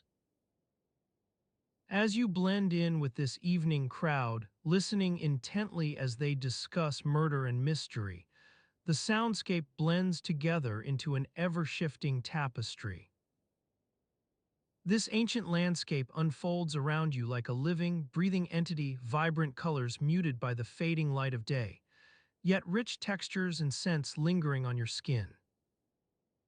For now, it's about observing life within these city walls, daily struggles, small joys, and unspoken concerns that etch themselves into memories carried silently through time. You let yourself become a part of this atmosphere, letting go for an instant as you lose yourself in the murmur of conversations, the clinking glasses, and the sounds that make up nighttime Rome's pulsing heartbeat. As you surrendered to the evening's enchantment, a gentle breeze carried the scent of roasting chestnuts and freshly baked bread through the narrow alleys, enticing passers-by with its savory aromas. The flickering torches cast shadows on the walls as night descended upon the city like a soft blanket. You felt the weightlessness of being disconnected from the world's worries, embracing the freedom to simply exist in this moment. The soundscape around you shifted and evolved as people moved through the crowds, the rustle of togas, the clinking of jewelry against skin, and the low hum of hushed conversations carried on into the night. A lone lyre player began to strum a melancholic tune near the Temple of Vesta, weaving in and out of the city's soundscape like a siren calling to those lost at sea. Your gaze drifted toward the Forum Romanum, where an assortment of people had gathered beneath the moonlight, vendors peddling their wares, philosophers debating into the night, and couples strolling hand in hand. The flickering torches above cast eerie shadows on the faces of the passers-by, imbuing them with a sense of mystery. As you observed this nocturnal tapestry, your attention was caught by a small group standing near one end of the forum, three individuals who seemed out of place among their surroundings. They stood apart from the revelry and laughter, their expressions somber and preoccupied. Your curiosity piqued, you found yourself drawn toward them. As you approached, their hushed conversations became clearer. They spoke in a mixture of awe and trepidation about something that had transpired within the city's walls. Their words conjured an air of unease, whispers of unsolved murders, rumored disappearances, and unexplained occurrences that seemed to defy explanation. One of them caught your eye, a young woman with piercing green eyes and raven-black hair. Her gaze locked onto yours as if seeking reassurance or perhaps some measure of understanding. Her words cut through the air like a knife. 3 unsolved murders in 3 weeks' time, and no one dares to speak their names aloud. The way she spoke seemed laced with an unspoken fear, not for herself, but for those around her. The group's leader, an elderly man with a wispy beard and knowing eyes, began to recount the tales of each victim. There was Marcus, found in his villa on the outskirts, his body cold, no signs of struggle. Then there was Aurelia. Her family whispered about dark magic at play. And just last night, his voice trailed off as he glanced around nervously, ensuring they were not being overheard. Their words hung in the air like a challenge to the darkness that lurked beyond Rome's city limits. As you listened intently, it became clear that these murders were more than mere crimes of opportunity or passion-fueled acts. Each death seemed to be shrouded in an aura of mystery and foreboding. Your curiosity turned into concern as the young woman caught your eye once more, her gaze beseeching understanding. In this moment, you felt a connection form between yourself and these 3 strangers, bound by their shared sense of unease. Together, they seemed to be searching for something, an explanation or perhaps justice, in this city that seemed determined to keep its secrets buried beneath the shadows. The sounds around you continued to weave together into an ever-changing tapestry. Laughter carried on the wind, conversations swirling through the night air like autumn leaves, and the steady beat of a distant drum echoing off the marble columns. It was as if Rome itself were alive, pulsating with every heartbeat, its secrets hidden behind masks that blended seamlessly into the city's nocturnal landscape. In this atmosphere of heightened unease, you found yourself drawn closer to these 3 individuals, bound by an unspoken understanding. Together, they seemed ready to confront whatever darkness lay just beyond the flickering torch's reach. The scent of freshly baked bread wafted through the crowded streets of ancient Rome, carrying with it the promise of sustenance and comfort on a chilly autumn evening. You stood amidst the throngs of people hurrying to and fro, their faces aglow in the soft light of flickering torches that lined the narrow alleys. As you breathed in deeply, the aroma of yeast and olives mingled with the acrid smell of cooking oil, transporting your senses back to a simpler time when meals were prepared over open flames. The air was heavy with the weight of humanity, each person jostling for space on the crowded streets as they made their way home from a long day's work. You wove through the crowd, dodging market stalls and street vendors hawking their wares to anyone who would listen. A nearby vendor held up a freshly caught fish, its scales glinting in the torchlight as he touted its merits to a group of skeptical onlookers. You passed by, your ears ringing with the cacophony of sounds that filled the air. The clanging of pots and pans from the kitchens, the shouts of vendors hawking their goods, and the low murmur of conversation among passers-by. Your stomach growled in response to the tantalizing aromas wafting through the streets.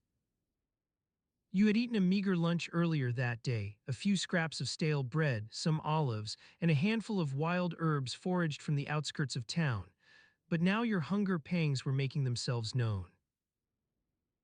As you turned down a narrow alleyway, the sound of laughter and clinking cups drifted through the air. You followed the noise to a small tavern tucked away in a quiet corner, its door flanked by two imposing stone statues that seemed to gaze sternly out into the street. Inside, the room was warm with the glow of candles and the smell of roasting meat. You pushed open the creaking door, and a bell above it let out a soft clang as you entered. The patrons within looked up from their cups and plates, their faces illuminated by the flickering flames that danced on the walls. You slid onto an empty stool at the bar, next to a hooded figure who eyed you warily before returning to his mug of ale. The bartender, a gruff but affable man named Lucius, greeted you with a nod as he poured you a cup from a nearby jug. "What'll it be?" he asked, wiping down the counter with a dirty rag. You scanned the menu scrawled on the wall above him, mostly variations on meat and vegetable stews, served with a hunk of stale bread for dipping in broth. Your stomach growled louder at the prospect of something more substantial than your earlier meager repast. Lucius chuckled knowingly as you deliberated over the options. "The special today is our finest garum-glazed pork," he said, his voice dripping with pride. "Fresh from the market this morning." You hesitated for a moment before ordering the special, along with a hunk of that stale bread and a small cup of wine to wash it down. As you waited for your food to arrive, Lucius regaled you with tales of his own exploits as a young man, serving in one of Caesar's legions during the Gallic Wars. His eyes sparkled with excitement as he described the battles fought under the great leader's command, but you couldn't help feeling that there was more to the story than what he let on. The pork arrived shortly after, its crispy exterior giving way to tender flesh beneath your knife and fork. You savored each bite, letting the flavors dance on your tongue as Lucius continued his tales of military service. The room grew quieter around you, the patrons lost in their own conversations or immersed in mugs of ale. Your stomach began to protest the richness of the meal, threatening to turn its contents upside down with an unceremonious heave. You pushed away from the bar, grateful for the distraction as Lucius launched into a spirited defense of his beloved republic against some unknown critic. The hooded figure next to you shifted uncomfortably in their seat, muttering something under their breath about those Romans and their love of glory. You wondered what had drawn them to this humble tavern on such a chilly autumn evening. Were they seeking refuge from the politics that swirled through Rome like a maelstrom? As you pushed back your chair and stood up to leave, Lucius called out in farewell, his voice carrying above the din. "Don't be a stranger now. Come back soon." You smiled wryly at the sentiment, as if anyone could ever truly be absent from this crowded, bustling city. You stepped into the cool evening air outside, feeling the weight of night falling around you like a shroud. The sounds and smells that had filled your senses just moments before receded into the background as you made your way back out onto the narrow streets. You navigated through the shadows cast by the flickering torches, dodging pedestrians who hastened to find their own beds for the night. You stumbled upon a small forum tucked away between two imposing buildings, its central fountain still gurgling softly despite the late hour. A lone figure stood at the edge of the square, lost in thought as they stared up at the stars twinkling above. The city seemed smaller without the bustling crowds and cacophony that had filled your senses just moments before. You approached cautiously, not wanting to intrude on their reverie. As you drew closer, a faint whisper escaped their lips, Marcus Tullius Cicero. What if he truly was behind it all? You wondered who this person might be, poring over the tangled threads of Roman politics with such fervor in the dead of night. You stood there for a moment, listening to the quiet sound of their breathing as they pondered the mystery that had consumed them. The stars above seemed to twinkle down on you like tiny lanterns, illuminating the intricate web of relationships and alliances that underpinned this vast, sprawling city. As the figure turned away from you, lost in thought once more, you realized that your own path was converging with theirs, each step leading deeper into the labyrinthine streets and alleys of ancient Rome. As you quickened your pace to catch up with the figure, the city's ancient stones seemed to blur together around you, their secrets hidden behind a veil of crumbling facades and weathered inscriptions. The air was alive with the whispers of forgotten empires, each whisper carrying the weight of 1,000 midnights. You had always been drawn to this era, the grandeur, the power struggles, the whispered rumors that only emerged in the shadows. Your footsteps echoed off the stone walls as you pursued the figure through narrow alleys and cramped marketplaces, dodging merchants with their wares spread out before them like offerings to an unseen god. You couldn't help but wonder who this individual was, a senator's son, perhaps. A merchant's apprentice with secrets to share. Or someone altogether more sinister. The streets narrowed further as you delved deeper into the heart of Rome, each passing moment thickening the air with anticipation and unease. Your breathing quickened in sync with your footsteps, until suddenly, without warning, the figure vanished into thin air. You skidded to a stop at the edge of an alleyway, eyes scanning the darkness for any sign of movement or shadowy form. The night silence enveloped you like a shroud, punctuated only by the distant clang of metal on stone and the occasional muffled cry from some unseen courtyard above. You strained your ears, but there was no sound, just an oppressive stillness that hinted at secrets left unspoken. Your gaze wandered upward to where the city's structures seemed to grow taller with each passing moment, like sentinels guarding a hidden truth.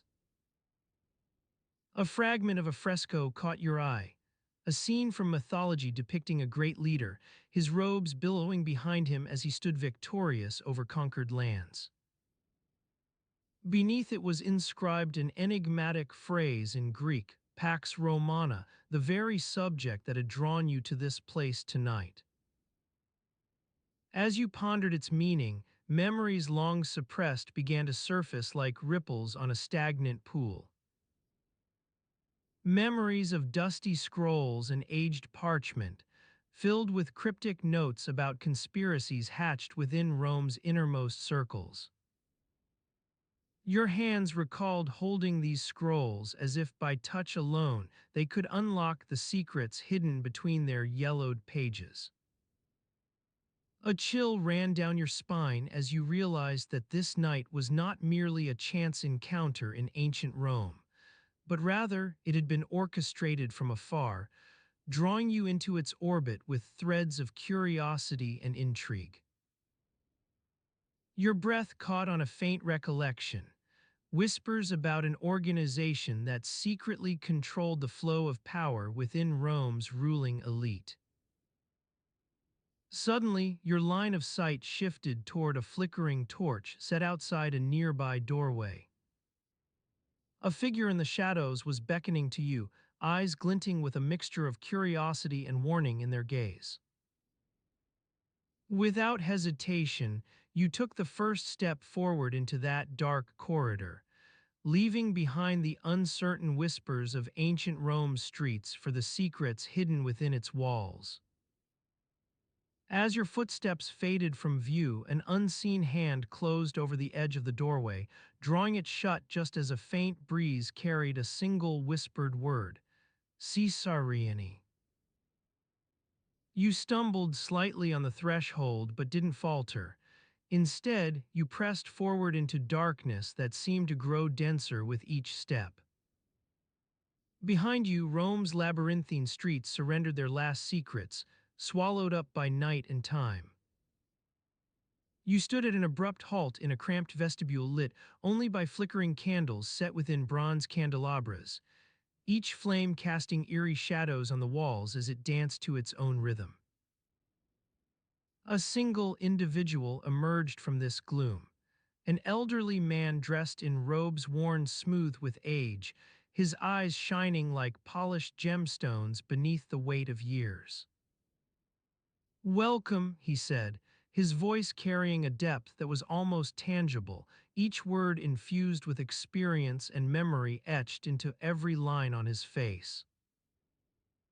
"You have arrived at our doorstep tonight seeking answers. But do you truly understand what questions to ask?" Your mind reeled under the pressure of this unexpected encounter as your eyes searched for a way out, but there were none. Walls that seemed solid one moment vanished behind an illusion, and passageways led only deeper into the heart of Rome's hidden chambers. In this maze without escape or exit, you would have to choose which questions to ask, risking everything on a threadbare hope.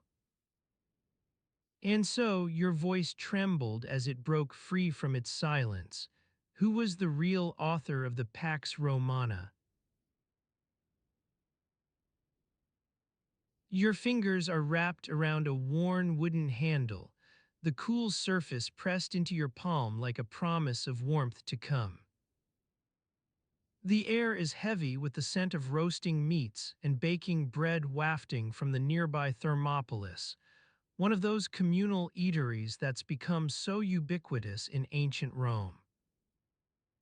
You've been walking for what feels like hours, but the sun's now dipping low enough over the rooftops to cast long shadows across the narrow streets.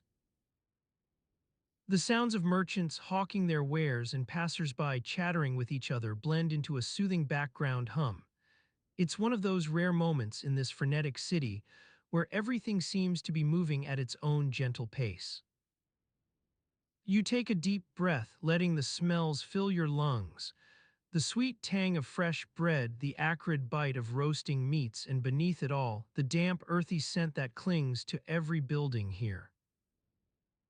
As you turn down this particular alleyway, the sounds begin to change, fewer merchants, and more people shuffling along with their heads bent in thought. Your eyes adjust slowly to the dimmer light, and for a moment, everything seems to blur together into one indistinct mass of faces and buildings. But your gaze keeps drifting back to that peculiar shop sign creaking above you, Scriba's Scripts, an itinerant scribe who sets up in different locations throughout the city. Your footsteps echo off the walls as you make your way through the narrow alley, careful not to slip on any of the scattered debris or uneven cobblestones. You're heading for that small shop, if only because curiosity has a hold on you.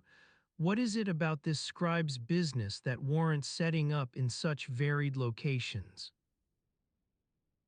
Your fingers tighten around the wooden handle as you walk. The sign above the door to Scriba's Scripts creaks ominously in the breeze. As you push open the door, the sounds from outside seem muffled by a thick layer of dust and silence within. Just the soft murmur of hushed conversations carries over, accompanied by the scratch-scratch of quills on papyrus. Your eyes adjust to the dim light once more. A faint smell of worn leather and ink wafts through the air as you take in your surroundings.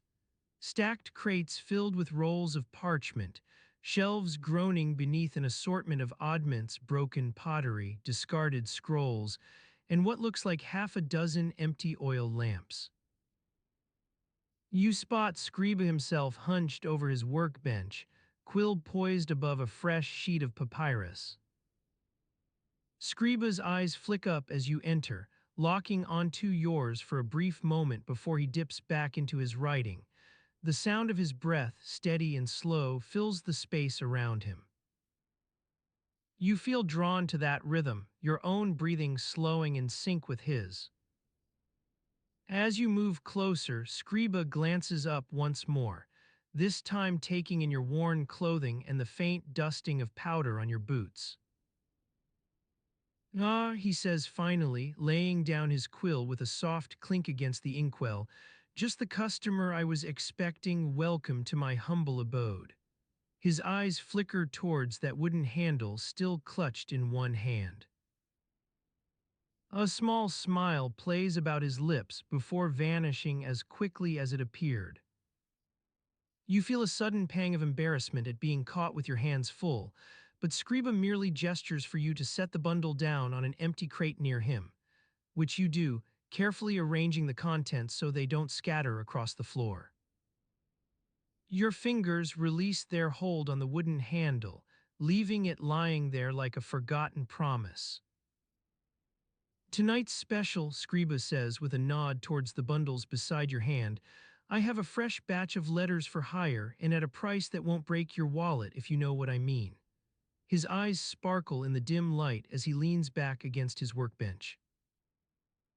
You catch yourself smiling, which catches Scriba off guard. For a moment, both of you sit there in silence, surrounded by the quiet hum of evening and the faint scent of parchment wafting from the bundles beside your hand. It's almost peaceful. But then Scriba clears his throat to break the spell. Of course, if it's letters you need written. Or copies made. I'm at your service. His eyes flick towards that wooden handle once more. It lingers there between you for a few moments before your gaze shifts back to Scriba, who seems perfectly content with letting the silence hang in the air like a challenge. You run one hand over the worn surface of the wooden handle, thinking about how much easier this would be if only they offered scribes on tap, like any other commodity in Rome. Scriba's smile returns as he leans forward to rummage through his collection of bundles, producing several scraps of parchment with hasty scrawls across them. Not exactly the finest examples of calligraphy, he admits wryly, handing you a couple of particularly poorly written letters. Your eyes follow as Scriba gestures towards one scribbled message. You owe me 25 sestertii for a bundle of vegetables, hastily penned in an uneven hand. Scriba leans back once more against his workbench and waits for your reaction, hands clasped across the lap where he's seated. You study those hasty letters, half expecting to spot some hidden message or key detail that'll reveal its author's identity, but all you can see are mistakes. A missing S, an extra dash here, and one glaring misspelling of vitalis into something vaguely resembling the word. Those bundles beside your hand feel heavier now than they did just moments ago. You run one finger over the worn surface of that wooden handle once more, half expecting to spot some hidden mark or symbol that'll reveal its origins. But nothing shows up under your touch except for a faint smudge of dust where it rested against your palm. The silence lengthens out between you both as Scriba waits patiently, eyes never leaving the poorly written message in his hand. It's almost like watching paint dry, except whenever you glance towards that wooden handle or those bundles beside your foot, something catches your eye, a half-finished letter with an urgent tone, a scrap of worn cloth caught between two sheets of parchment, or just another example of poor calligraphy from the same bundle. Scriba doesn't seem to mind waiting. In fact, he appears perfectly at ease. His breathing is steady and slow as before, only now it's synchronized with yours once more, creating an unspoken sense of companionship between you both that transcends words or even thoughts for a moment. As you sit there with Scriba, the darkness outside seems to grow thicker, like a palpable presence that presses against your skin. The sounds of the city, the distant clinking of pots and pans, the occasional shout or laugh from passers-by are muffled now as if they're happening in another world. You feel a strange sense of calm wash over you, a feeling that's not quite relaxation but more like acceptance. Scriba's steady breathing is infectious. It slows your own heart rate, makes your thoughts grow quieter and more still. You begin to appreciate the simplicity of this moment, just two people sitting in darkness, waiting for something to happen. The air is cool and damp, carrying a hint of rain that hasn't yet materialized. It's as if the city itself is holding its breath, anticipating some event or revelation that will change everything. Scriba shifts slightly beside you, his weight transferring onto one elbow as he leans in closer. You can feel his gaze on your face, even though it's too dark to see him clearly.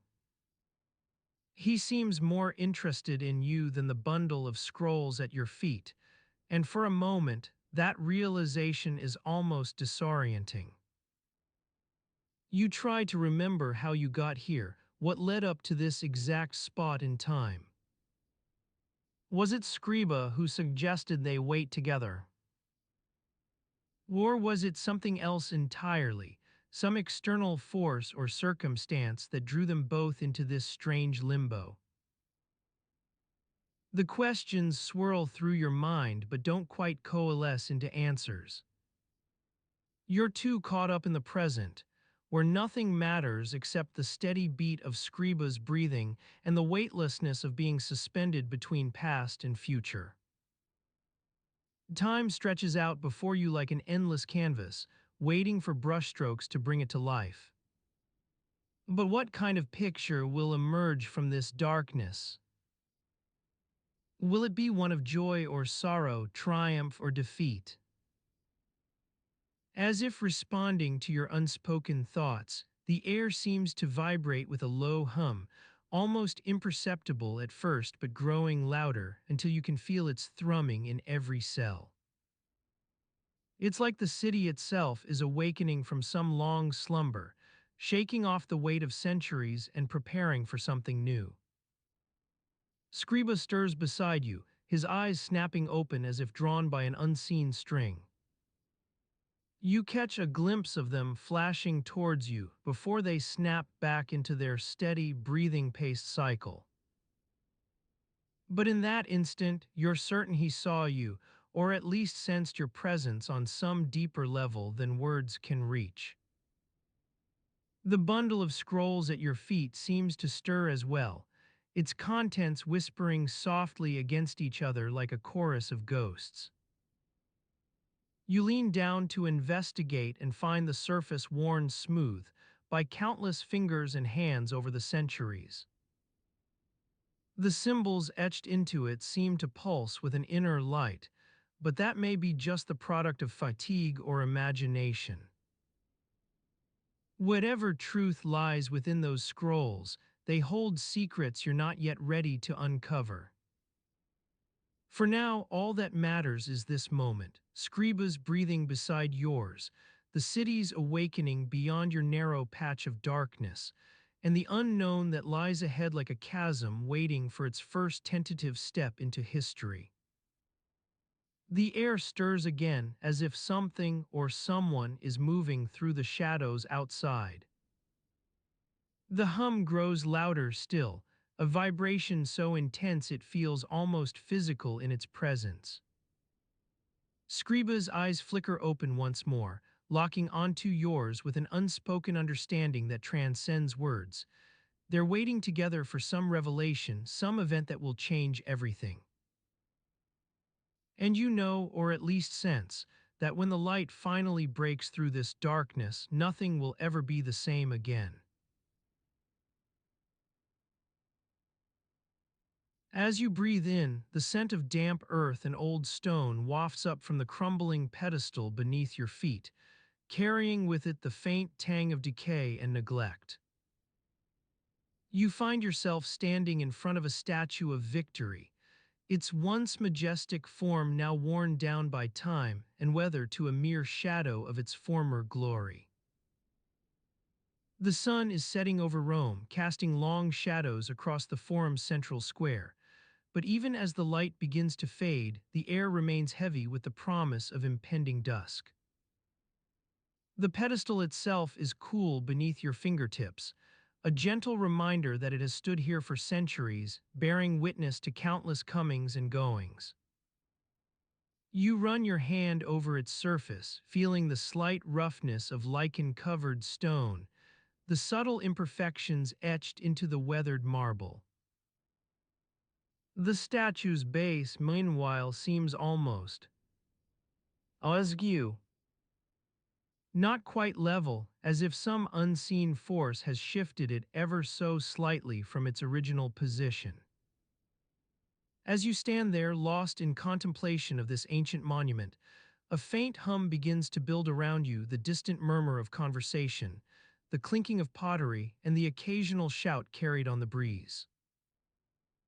The sounds are familiar, reassuring even, but they also serve as a reminder that Rome is never truly still. Even now, with night's approach, there's an undercurrent of activity that refuses to subside. The statue itself remains resolute, its gaze fixed forward into the distance, a distant memory, perhaps, or some far-off goal towards which it strains with quiet determination.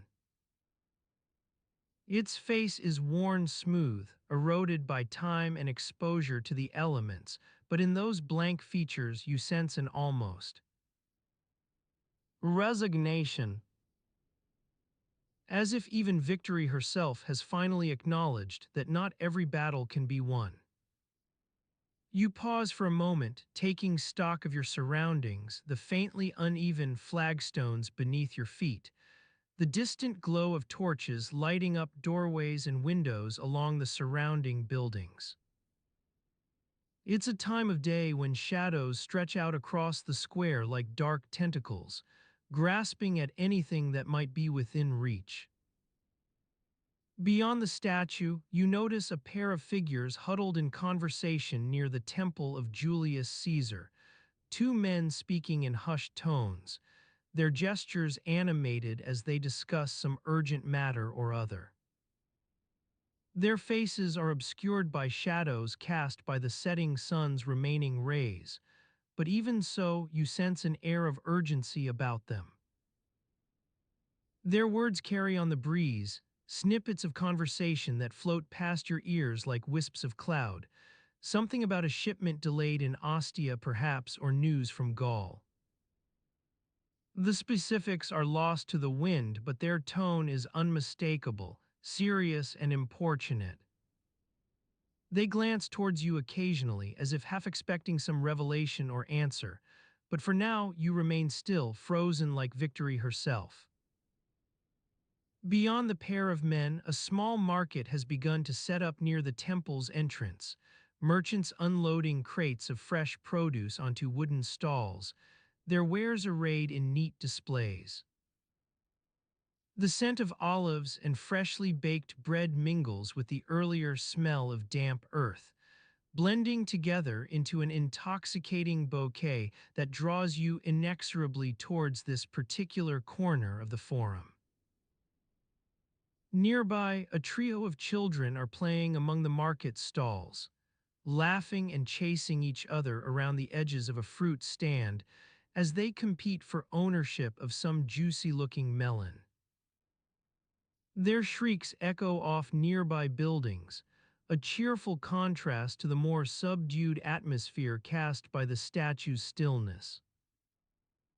You step forward now, finding yourself drawn into this lively tableau like an unwary tourist stumbling upon a hidden feast. The sounds grow louder, vendors calling out their daily specials, customers haggling over prices. It's almost overwhelming, but in its own peculiar way it feels reassuring.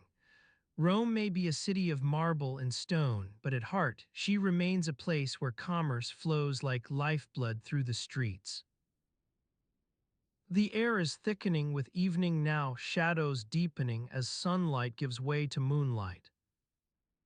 You pause for a moment near one of the stalls, inhaling deeply as you take in the scent of fresh herbs and baking bread. The vendor looks up at you with a friendly smile, holding out a small bunch of fragrant rosemary like an offering. As night's approach sends a chill through your fingers, you wrap them around the stalks, feeling their slender branches flex beneath your touch, a gentle resistance that seems to hold promise for something yet to come.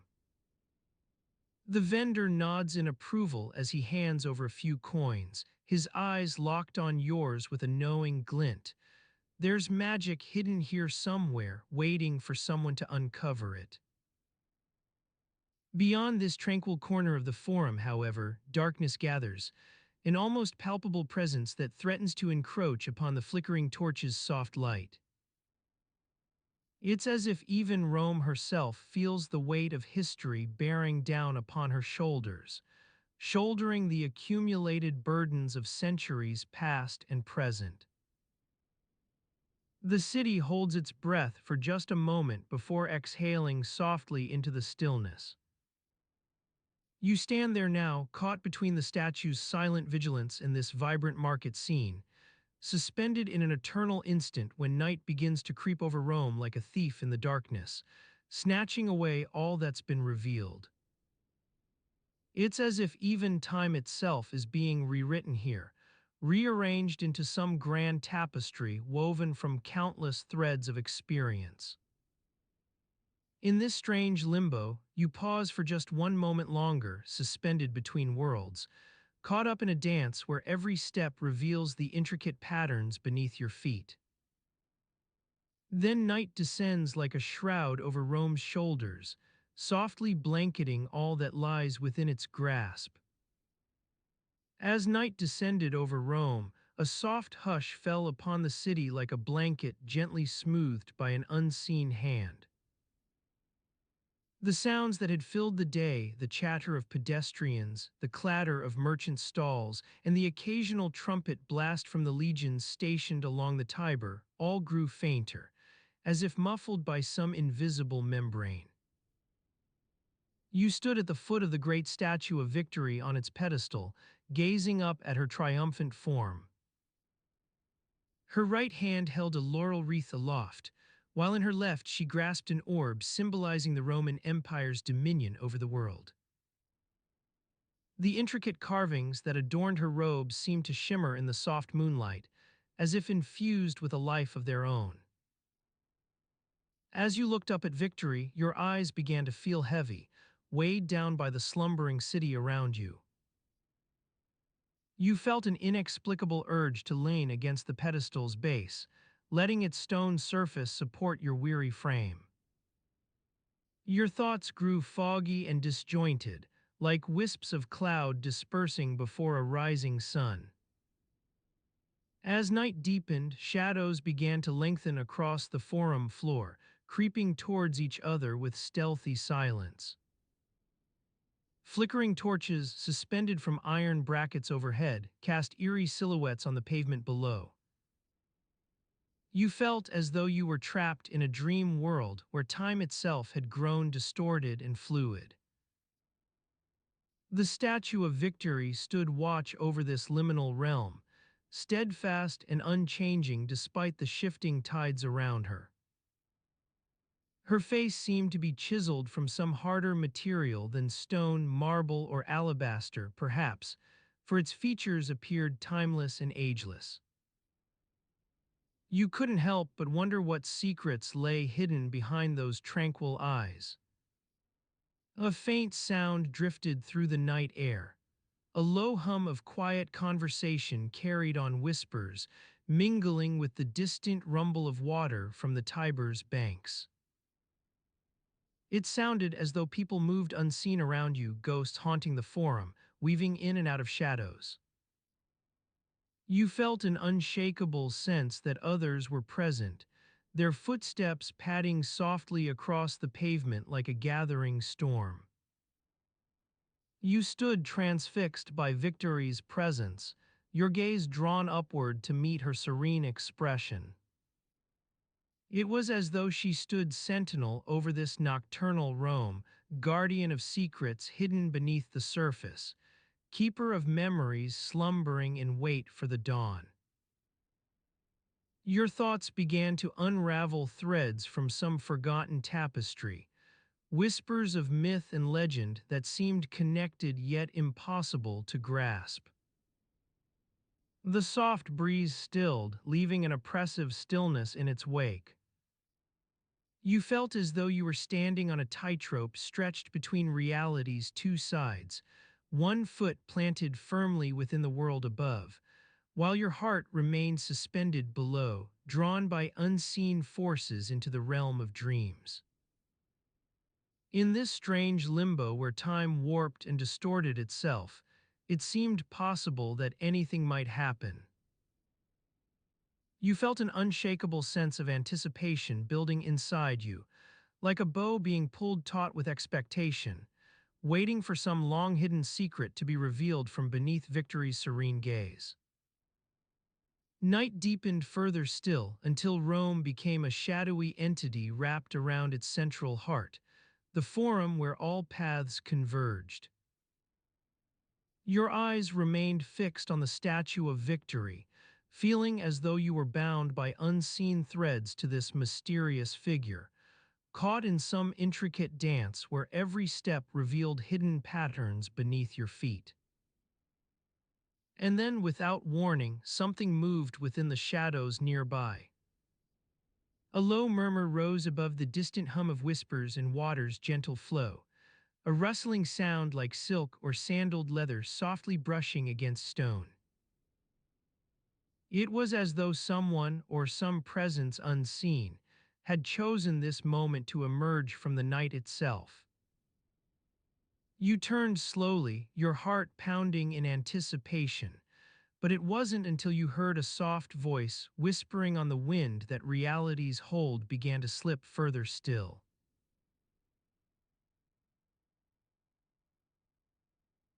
The acrid scent of charcoal smoke wafted through the air, carried on the gentle breeze that rustled the palm fronds above your head. You breathed deeply, feeling the familiar tang of wood smoke mingle with the sweet aroma of ripening olives from the nearby gardens. As you stood there, a sense of unease crept over you like a shroud. The streets were quiet tonight, the only sound the soft murmur of conversation from within the nearby tabernae. You had been walking for what felt like hours, and still hadn't managed to shake off the feeling that something was watching you. You looked around, but there was nothing out of the ordinary in sight. Just a handful of torches flickering outside the entrance to a large domus, their shadows dancing on the walls as they cast an eerie glow over the deserted streets. The air seemed thick with anticipation, like the stillness before a storm breaks.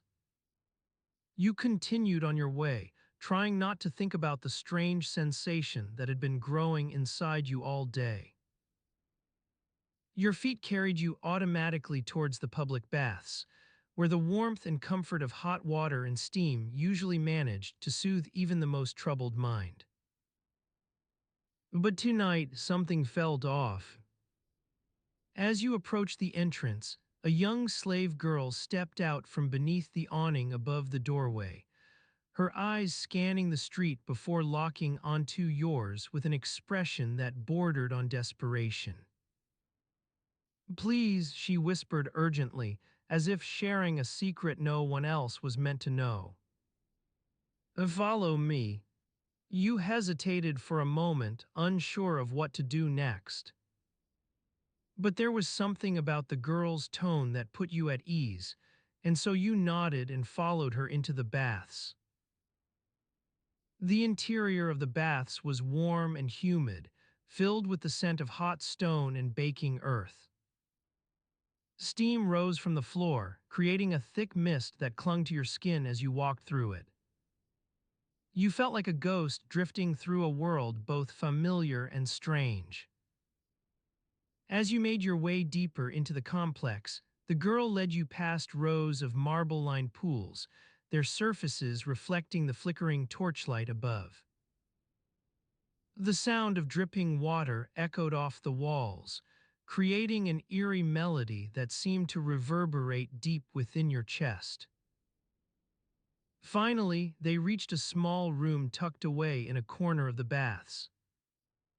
Inside, a group of people huddled together on low stone benches, their faces illuminated by the soft glow of oil lamps.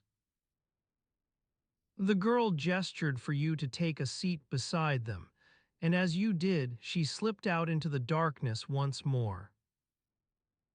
The air was thick with unspoken emotions, like the silence before a long-awaited revelation. You looked around at the people on either side of you, trying to make sense of what was happening. There were children among them, small, dark-haired boys who seemed too young for their faces to hold such deep sadness. One boy in particular caught your eye, a tiny thing with skin like polished marble and eyes that seemed to bore into your soul. He sat with his head in his hands, as if trying to push the weight of the world off his shoulders. As you watched him, one of the adults nearby spoke up, an elderly woman with a face creased by time and worry. "We've been waiting for you," she said softly, her voice barely audible over the hum of steam outside. "It's not safe to stay out after dark any longer." You looked at her in confusion, unsure what she meant or why this group seemed so desperate for your presence. But before you could ask a question, another child spoke up, one who couldn't have been more than 5 years old. "Please," he said, his voice shaking as much as the torchlight flickering on the walls outside. "We need to show you something." The adults around him exchanged uneasy glances, their faces etched with worry lines and furrowed brows. But eventually, it was one of them who stood up, a grizzled old man with eyes like worn stone. "We'll take care of this," he said quietly, leading the small procession out into the darkness beyond the baths. You followed, unsure where they were going or what lay ahead. The streets seemed to twist and turn around you like a maze, but eventually you found yourself standing outside a crumbling domus on the outskirts of town. The door creaked open beneath the weight of an old wooden beam, revealing a narrow stairway that plunged into darkness below. You stepped inside, feeling the air grow thick with dust and forgotten memories as you descended deeper into the depths of the house. The children led the way, their small footsteps echoing off the walls like whispers in your ear. As you followed them down into the bowels of the domus, a strange sense began to build within you, something that felt both unsettling and mesmerizing at the same time. It was as if you were being drawn deeper into some hidden world, one where the rules no longer applied and the rhythms of everyday life seemed suspended. You walked on in silence, unsure what lay ahead or how long this strange journey would last. At first glance, it looked like any other abandoned domus, a crumbling shell of stone that had been hollowed out by time and neglect. But as you stepped further into its depths, the air began to change around you, growing thick with an almost palpable sense of loss and longing. It was then that you saw them, rows upon rows of empty niches on the walls, each one bearing a small inscription in faded letters above it. It seemed like some sort of memorial, but for whom or what remained unclear. The children stopped before one particular niche, an old wooden frame worn smooth by years of dust and neglect. The inscription was faintly visible within, Marcus Tullius Felix, the name of a person you didn't recognize. But there were others nearby just as unknown, yet each bearing a small stone or coin at their feet. It seemed like some sort of rite of passage, but for what purpose or occasion you couldn't quite grasp. As you stood there trying to piece together this strange ritual, one of the children spoke up, a tiny voice trembling with emotion as he read from an inscription nearby. "We remember them all." The phrase hung in the air like a sigh, carrying on its breath the weight of forgotten memories and lingering sorrows. It was then that you realized what lay before you wasn't just some abandoned house or dusty relic, but something far more profound. This must be one of those hidden histories that even historians rarely mention. The stories left behind by families who had lived in these very walls, their lives woven into the fabric of Rome like threads on a tapestry. As I stepped further into the dimly lit hallway, the air grew thick with secrets and whispers. I could feel the weight of centuries bearing down upon me, as if the very foundations of this ancient structure were alive, watching my every move. Every step creaked beneath my feet like a sigh from some forgotten soul, urging me to uncover its story. My eyes adjusted slowly to the darkness, allowing me to discern faint outlines on the walls, murals long faded but still retaining hints of their former vibrancy. They depicted scenes I didn't recognize, children playing with flowers that seemed out of season for Rome's climate, a young couple embracing beneath vines heavy with grapes, and an elderly woman reading from a scroll, her eyes shining with wisdom. I felt as though I was trespassing into the dreams of people long forgotten, not just by history books, but perhaps even to themselves. These murals told stories of ordinary lives lived in extraordinary times, wars won and lost, triumphs celebrated and losses mourned, love that endured through plague and famine, family bonds stronger than any empire's claims. A particular scene caught my eye: two children at play, building a sandcastle by the Tiber River. Their faces were painted with joy and carefree abandon, oblivious to the struggles of their parents as they worked tirelessly in fields and markets. I found myself drawn into this snapshot of innocence, sensing an ache deep within me that seemed almost palpable. How many generations had passed since these children's laughter echoed through Roman streets? Were any descendants left to recall those tales etched on walls now worn by time? The city was a labyrinth where history layered upon itself like the stones in its foundations, each era leaving behind pieces of lives lived, their connections and legacies tangled beyond recognition. As I explored further, more stories began to unravel. A fresco above the dining hall showed an extended family gathered around a table laden with food from across the empire. Fresh fish from the Mediterranean, grapes from Sicily, bread baked in ovens heated by charcoal fires, each dish bearing witness to Rome's cosmopolitan heart.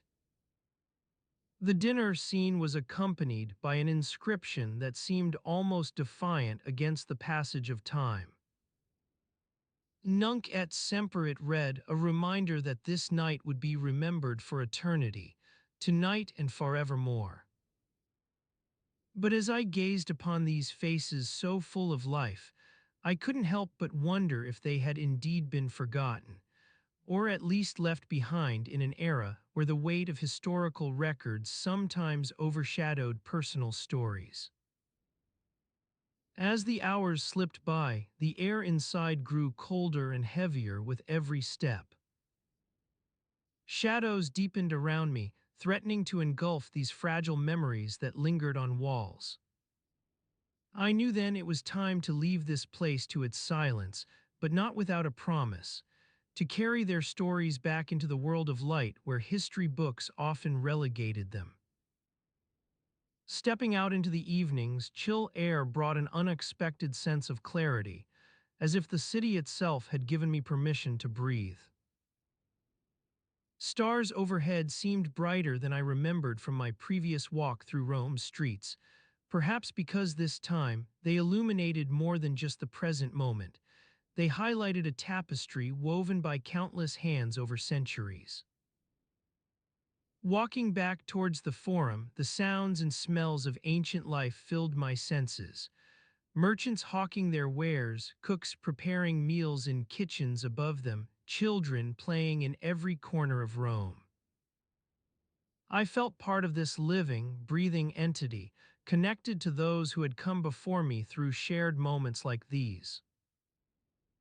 Eventually, I found myself back at the edge of the forum, where night market stalls began to emerge from their day-long slumber. Lanterns lit by vendors cast a kaleidoscope of colors across cobblestones that reflected my footsteps, as if leading me further into Rome's labyrinthine heart. Here, too, existed stories not told in history books, accounts woven between traders and travelers who shared tales around campfires. One vendor caught my eye with an assortment of peculiar items: vials filled with liquid moonlight, small figurines cast from clay that seemed almost alabaster smooth, papyrus scrolls tied with strings so fine they could hardly be seen. These, he said with a knowing smile, are treasures collected over time, memories distilled into something tangible. As I reached for one of the vials, its contents reflected like liquid silver in my hand. It was as if holding Rome's past within my palm allowed me to experience history not just through texts, but by touching lives that had lived and loved centuries ago. "Which do you choose?" he asked with a nod towards another stallholder who offered something entirely different, perhaps even more mysterious than the vial in my hand. The question seemed less about which item I selected, though, than how to hold on to these memories once they were carried out of this place and into the world beyond. It was then that I knew what had been waiting for me all along within Rome's ancient walls, a night not just among shadows, but among stories woven by countless hands over centuries.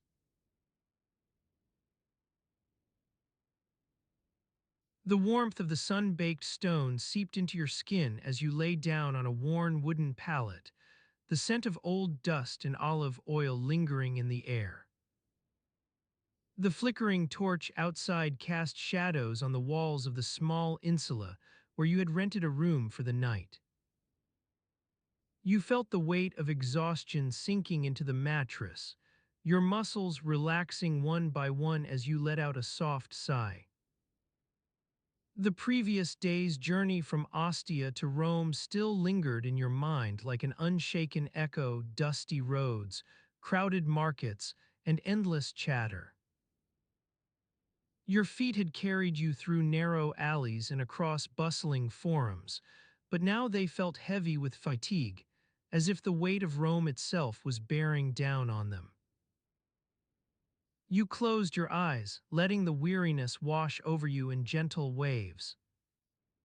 The sound of a nearby fountain trickled into your consciousness, soft gurgling water that seemed to lull even the city's busiest inhabitants into tranquility. As you breathed in, the scent of baking bread wafted through the window from a nearby domus, mingling with the fragrance of fresh herbs and olives. The bed beneath you creaked softly as your body shifted, its wooden slats worn smooth by generations of sleepers. You were lying on a simple mattress of straw and wool, layered upon a base of woven reeds, not unlike the ones used for boats on the nearby Tiber River. The gentle give of the bedding was almost like being rocked to sleep. Rome's night air had grown cool enough that you could see your breath misting in the flickering torchlight outside. Yet even at this hour, people moved about the city, not as many as by daylight, but still a steady stream of vendors and pedestrians made their way through the streets. The distant sounds of laughter, clinking cups, and muffled music drifted on the breeze. You were almost asleep when a faint scratching noise from outside your window caught your attention. A small rodent, perhaps a mouse or rat, was scurrying along the stone sill, searching for crumbs left behind by earlier tenants. Its tiny paws scraped against the rough surface as it navigated the narrow ledge.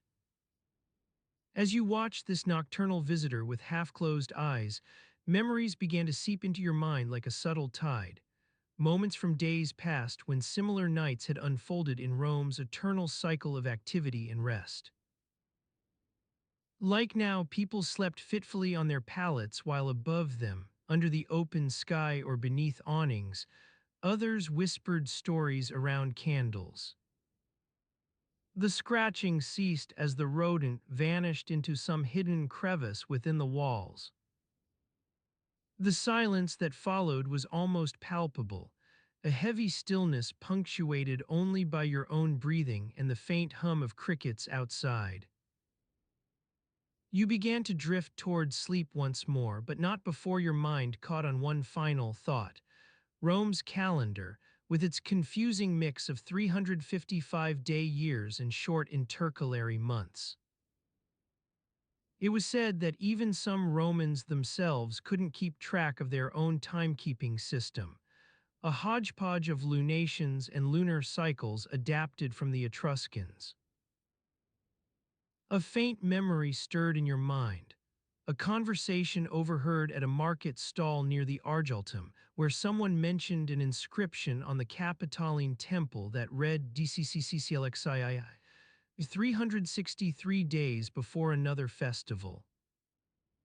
What if this date was correct? Would it mean Rome's calendar had been built around a lunation cycle, not entirely its own invention?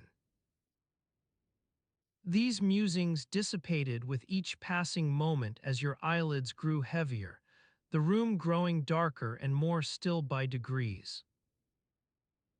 The distant sound of clinking cups carried on the breeze now seemed muffled, part of a dream already beginning to unfold.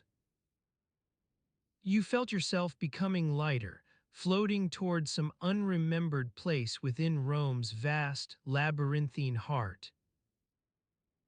As you drifted further from the physical world, the sounds and scents of ancient Rome began to coalesce into a dreamscape that was both familiar and strange.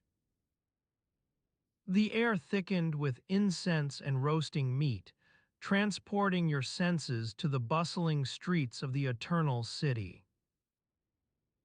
You floated above a narrow alleyway, lined with crumbling facades and overhanging balconies. The flickering torches cast eerie shadows on the walls as merchants' apprentices scurried about, tending to their stalls and displays of goods from across the empire. Their murmurings blended into a gentle hum, like the thrumming of lyres in some forgotten tavern. A delicate scent wafted through the alley, honey and rose petals, carried on the breeze as if borne by a gentle hand. Your dream self followed it to a small temple dedicated to Juno Moneta, patron deity of Rome's merchants and artisans. The air within was heavy with prayerful intentions and the fragrance of incense. As you drifted closer, an elderly priestess emerged from the shadows, her eyes wise and her hands stained with indigo dye. She tended to a collection of scrolls and papyrus sheets scattered about the altar, inscribing sacred texts in tiny script. Her work was interrupted by your dream presence, causing no visible ripple but sparking a fluttering thread within the fabric of the temple. The priestess's gaze settled upon you as she rose from her task. For an instant, their eyes met across the threshold between waking and dreaming, a spark that would have been invisible to all who dwelled in the world beyond this place. With hands deftly clasped together, she spoke without raising her voice above the gentle hum of the alleyway. "We are in need, traveler. A confluence of celestial influences has brought us to an impasse with our own calendar." She gestured toward a nearby fresco depicting the cycles of the moon and stars. Upon it were inscribed sacred symbols that mirrored those found on ancient artifacts scattered throughout Rome, echoes of lost knowledge waiting to be deciphered. "The seasons are shifting as they always do," she continued. "Yet this time our reckoning falters against an odd discordance with the natural world. Our 355-day calendar is but a fraction away from synchronizing with the lunar cycles. And so we've strayed into dissonance." Within your dream state, you felt the resonant thrumming of drums in some deep place, the beat echoing through all that existed beyond this temple's walls. "Tell me," she said softly, "how is it to be lost within Rome's labyrinthine heart? Does one find oneself in harmony with its rhythms?" You hesitated for an instant before answering. Words felt slow and weighty as they rose from your dream self like bubbles rising through the water, each sentence born of a million whispers carried on the breeze. The priestess listened attentively, her hands weaving intricate patterns within their folds as she absorbed your words. "Your perspective brings clarity," she declared after several moments. "Together we may find our way back to harmony with Rome's celestial music." Her eyes held an otherworldly understanding, one that bridged the chasm between waking and dreaming. As she spoke, a soft glow began to emanate from her skin, illuminating the surrounding area with an ethereal light. The air seemed to vibrate with an otherworldly energy, and I felt my own presence expand, as if it were being woven into the fabric of this mystical world. "Come," she said, extending a hand in invitation. "Let us walk among the stars." Without hesitation, I took her hand, feeling a jolt of electricity run through me as our palms touched. The cityscape around us began to blur and distort, like ripples on a pond's surface. When the distortion cleared, we found ourselves standing at the edge of a great amphitheater. The seats were filled with people from all walks of life, each one lost in their own private reverie. Some sat with heads bowed, while others gazed up at the stars twinkling above. The air was heavy with the scent of frankincense and myrrh, carried on the whispers of those around us. As we made our way through the crowd, I noticed that each person wore a small pendant or amulet around their neck. Some were simple clay tokens, while others shone like tiny stars in the dim light. Each one seemed to be imbued with an essence specific to its wearer, a spark of creativity for the poet, a hint of mathematics for the engineer. "Observe," she said, her voice barely above a whisper. "Each person here carries a fragment of Rome's celestial music within themselves." I watched as people began to stir, their eyes snapping open with sudden understanding. They rose from their seats, hands reaching up towards the stars as if grasping for something just out of reach. Suddenly, a faint humming filled the air, a vibration that seemed to emanate from every molecule in our surroundings. The pendants and amulets on display began to glow with an intense light, pulsating in time with the hum. "This is Rome's own beat," she said, her eyes sparkling with excitement. "The rhythm of creation itself." As we stood there, I felt my mind expanding, trying to comprehend the sheer scale of this phenomenon. This was not just a simple calendar, it was an entire system for navigating the intricacies of time and space. "Why 355 days?" I asked aloud, though I knew she would already understand what I meant. "Ah," she said with a knowing smile, "you are beginning to grasp the fundamental harmony that underlies all of Rome's creations." In her words, I sensed an ancient wisdom at work, one that linked each aspect of their civilization together like threads on a tapestry. The calendar itself was merely a tool for tracking time in a world where every moment pulsed with meaning. "The solar year is 365 days," she continued. "But Rome's astronomers discovered that the stars themselves are not as constant as they seem.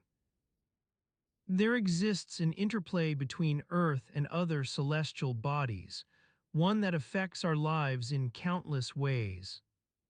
As I listened intently, a hidden pattern began to emerge from her words, a mathematical harmony woven into every aspect of their society. "By adding 10 extra days each year," she said, "Rome's astronomers accounted for the subtle adjustments made by the celestial ballet. It is an approximation that may seem rough today, but it was crucial in its time." I watched as people around us began to move in rhythmic synchrony with the hum, a choreographed dance between individuals and their very own inner rhythms. "Why?" I asked again, seeking insight into this harmony that seemed to underlie all of Rome's endeavors. Her eyes sparkled like stars themselves. "Rome is not just about building structures or governing empires," she said quietly. "It is an ongoing symphony, a delicate dance between human imagination and the celestial tapestry above." With those words, I felt my mind expanding further still, trying to capture the unyielding essence of this civilization's relationship with time itself. As we stood at the heart of that magical amphitheater, surrounded by pulsating lights and harmonious vibrations, I realized that Rome was not just a city or an empire. It was a living embodiment of creation in all its complexity.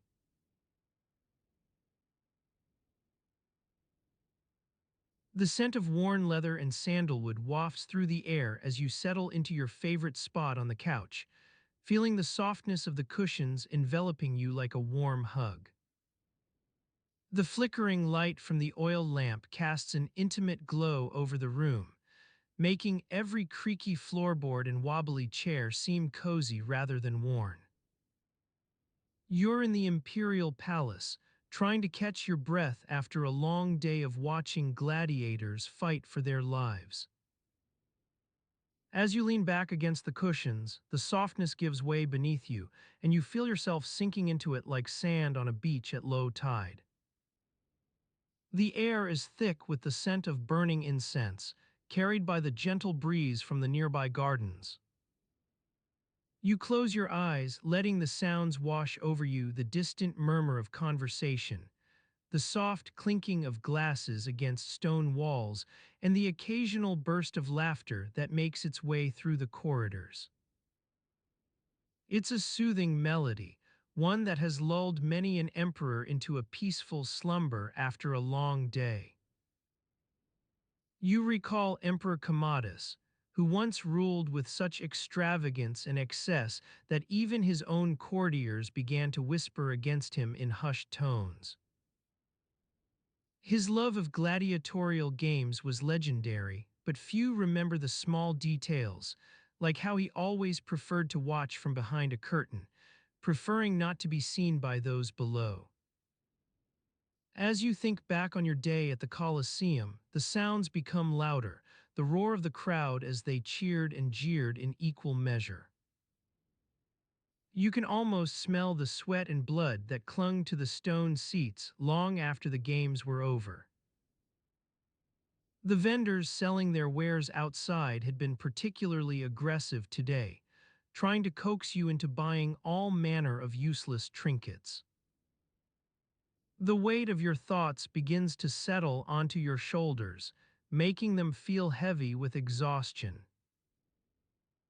You try to shake it off, focusing instead on the softness of the couch beneath you and the gentle hum of conversation from the nearby rooms. It's a sound that ebbs and flows like a river, sometimes rising in crescendo, other times dropping away into silence. The emperor who sat next to Commodus at one point was Tiberius, a man known for his stern demeanor and even sterner rules. While he watched gladiators fight, it wasn't with the same passion or enthusiasm as Commodus. Instead, he studied them with an almost clinical detachment, searching for any signs of weakness in their opponents. As you sit here on your couch, listening to the sounds of the palace, a faint noise catches your attention, a rustling sound that's like someone shifting their weight from one foot to another. You follow it to the nearby corridor and find yourself at the threshold of an imperial audience room. The air inside is thick with the scent of fresh parchment and ink, carried by the soft hum of clerks as they scurry about making notes for tomorrow's council meeting. In the center of the room stands a single chair, occupied today by none other than Emperor Commodus himself. His eyes are fixed on some distant point beyond the horizon, his expression a picture of sadness rather than triumph. You watch in silence as he rises from the throne and makes his way towards you with slow deliberation. Every step seems weighed down by some unseen burden, every movement accompanied by an air of tired reluctance that's almost palpable. He passes within inches of your face before veering sharply to one side, heading for a hidden door that only a select few knew existed. You realize now why the vendors outside were so frantic in their attempts to sell trinkets today. They'd heard rumors of some imperial scandal brewing, something big enough to shake even the most well-oiled wheels of bureaucracy.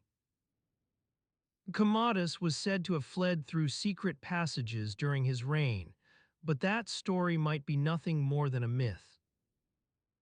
As you settle back into your couch once again, the sounds and scents begin to blend together in ways both pleasant and disorienting. You start to feel like a leaf floating on an autumnal breeze, drifting aimlessly without direction or purpose.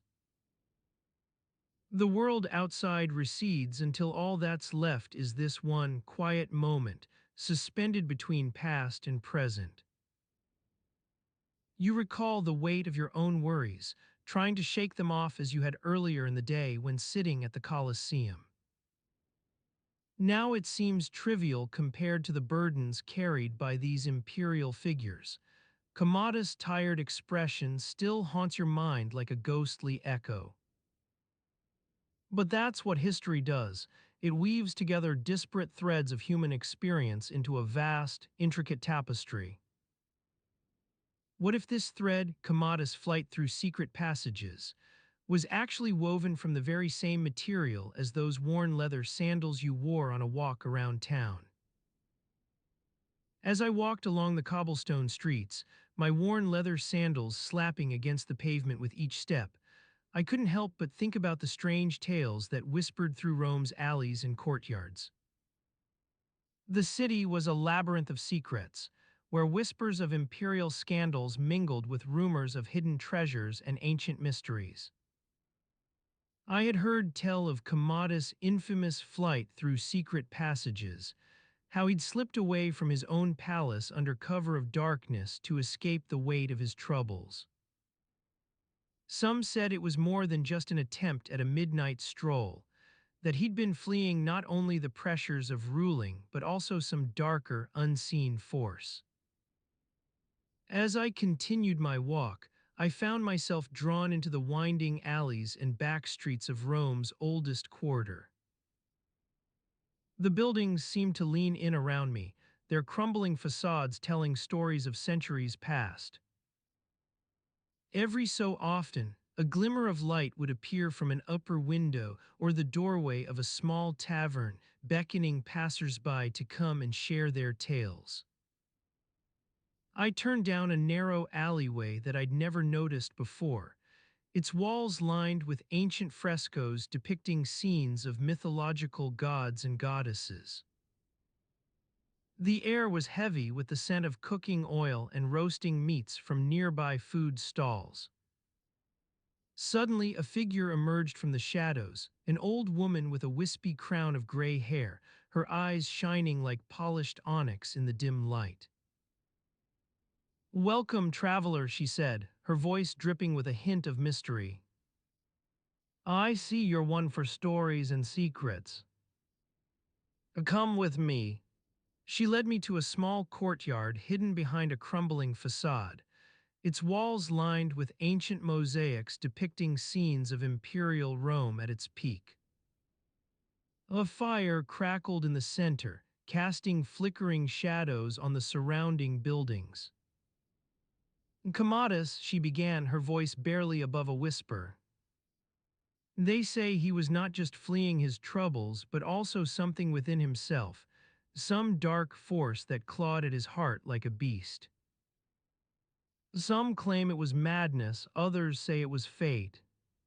As I sat down on the stone bench beside her, the old woman reached into her cloak and produced an intricately carved wooden box. "This," she said, opening it to reveal a handful of sandaled footprints molded in wax, "is what remains of Kamada's flight. They were found in secret passages beneath the palace, like imprints from another world. I took one of the footprints between my fingers, feeling an odd sense of connection to the Emperor's desperate escape. Legend has it," she continued, her eyes glinting with a hint of mischief, "that Commodus wore these very same sandals on his flight. Some say he slipped them off at certain points along the way and hid them for safe keeping, that their presence would ward off any darkness or evil that might try to follow him." As I turned over the tiny wax imprint in my hand, a shiver ran down my spine. "I think," she whispered, leaning closer to me, "that's more than just superstition. History is full of such threads, moments where individual lives intersect and become part of something greater. If this thread, Kamada's flight through secret passages, was woven from the same material as those worn leather sandals you wore on a walk around town, What does it mean? The courtyard seemed to grow darker, the shadows deepening like mysterious pools between us. Tell me, I asked her, my voice barely above a whisper. Did Kamadas ever find peace? Or was he forever trapped in his own private labyrinth of fears and secrets? She smiled, her eyes glinting with an enigmatic light. I think that's for you to decide, traveler, she said, patting the wooden box beside me. The threads are there, woven into your very footsteps as you walk through Rome's streets tonight. The warmth of the embers seeps into your skin as you sit beside the small fire that flickers to life outside your family's humble insula.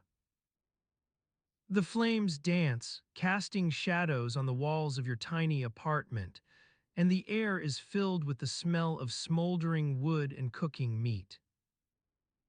Your stomach growls in anticipation as you listen to the sounds of sizzling vegetables and simmering broth emanating from the nearby kitchen.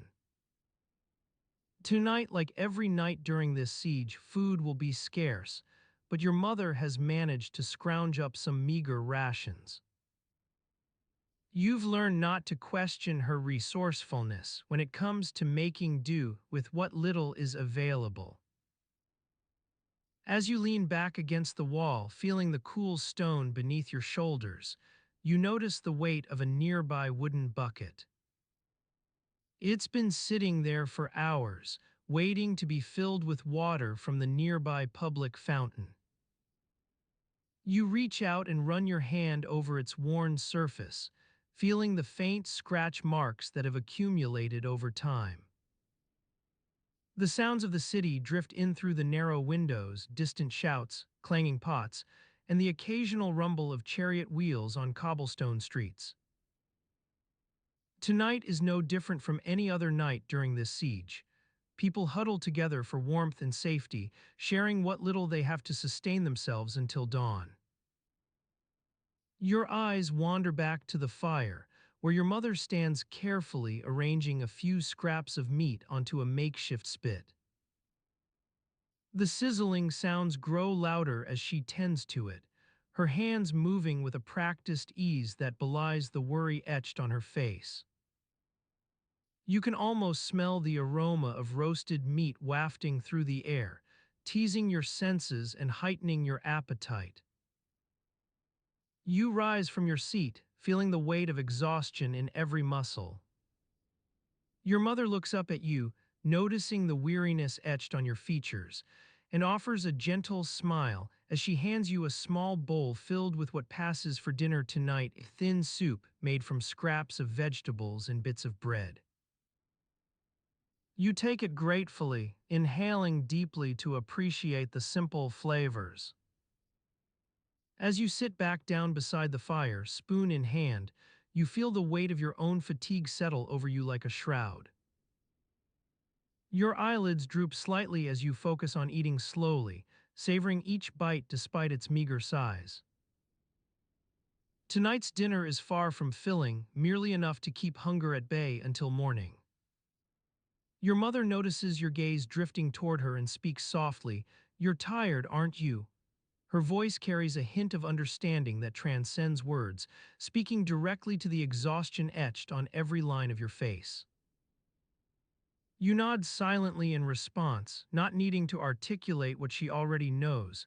The siege has taken its toll, both physically and mentally. In this quiet moment beside the fire, suspended between hunger's pangs and sleep's siren song, you realize that perhaps the most overlooked aspect of a siege is not the fear or the uncertainty, but the sheer monotony. Day after day blends together as people cling to whatever routines they can, tending fires, sharing meals, huddling for warmth. The fire crackles softly, sending golden sparks dancing into the air like tiny stars amidst the darkness outside your window. Tonight's siege is a constant reminder of Rome's fragile existence in this era, vulnerable to invaders from without and disease within its walls. Yet as you gaze at those flickering embers, their gentle warmth seems almost defiant against all odds. The weight on your lap shifts slightly as you adjust position, the wooden bucket still there beside you, waiting patiently for a task that may never come. Your hand absently scratches the familiar pattern of scars on its surface, before drifting back to cradle your spoon in anticipation of another meager but satisfying bite. Your mother speaks again softly into the silence, eat slowly, Annex. You nod once more, understanding without needing translation. This siege has taught you that sometimes it's not about what or when, merely that there is something at all. As you take another small bite of your meager meal, a thin slice of dried meat and some stale bread, you gaze out into the darkness beyond our besieged city's walls. The stars twinkle like ice chips in an endless sea above us, while below the Roman legions huddle in their makeshift camp, waiting for dawn to resume their relentless pounding against our defenses. Your mother's words still echo within your mind, eat slowly, Annex. It's not just a reminder of hunger's cruel reality during times like these, it's also a gentle rebuke, a plea that we conserve what little sustenance we have. The siege has become an exercise in endurance for us all, each moment suspended between want and despair. With your meal finished, you set the scraps aside, letting them wait until morning when they might be needed again. Your mother nods approvingly at this decision, her eyes locked on yours as she leans forward. Her hand reaches out to gently brush a strand of hair from your forehead, an action so simple yet filled with quiet comfort and reassurance. You watch the world outside through our makeshift barricade, crumbling stone walls that have stood for centuries against countless floods, famines, and wars. Now they're all we can rely on as the enemy closes in. Yet even here, within this shadow of war's dark presence, you feel an unbreakable connection to your city, its people, its stories, and its struggles. Beyond our tiny, flickering candlelight, darkness has become a palpable force that presses against us like an invisible foe. You listen intently for any sound from the besiegers. The clash of metal on stone, the screams of those caught in crossfire, or even just the steady beat of drums signaling another day's relentless assault. But tonight is different. There's something unsettlingly quiet about it. The Roman forces have grown more cautious since they realized our defenses are stronger than expected. They've lost men at every attempt to breach our walls and now seem less eager for all-out battle, choosing instead a strategy of siege warfare, digging tunnels under the city, hoping to exploit weak points in its foundations. Your mother's voice breaks into your reverie once more. Stay close tonight, Annex. Sleep lightly, there could be other visitors. Her words conjure images within you that are both thrilling and terrifying. Daring escapes through hidden passages, clandestine meetings with allies from the city's depths, or even in the worst-case scenario, the stealthy entry of Roman spies disguised as refugees. You swallow hard against a growing sense of unease. Your mother notices it but doesn't offer reassurance. Instead, she leads you to our narrow bed by the window, where the night air carries whispers from beyond the walls and dreams that hover just out of reach. As we settle in for what promises to be another long night, perhaps the longest yet, your gaze drifts towards a spot on the wall opposite.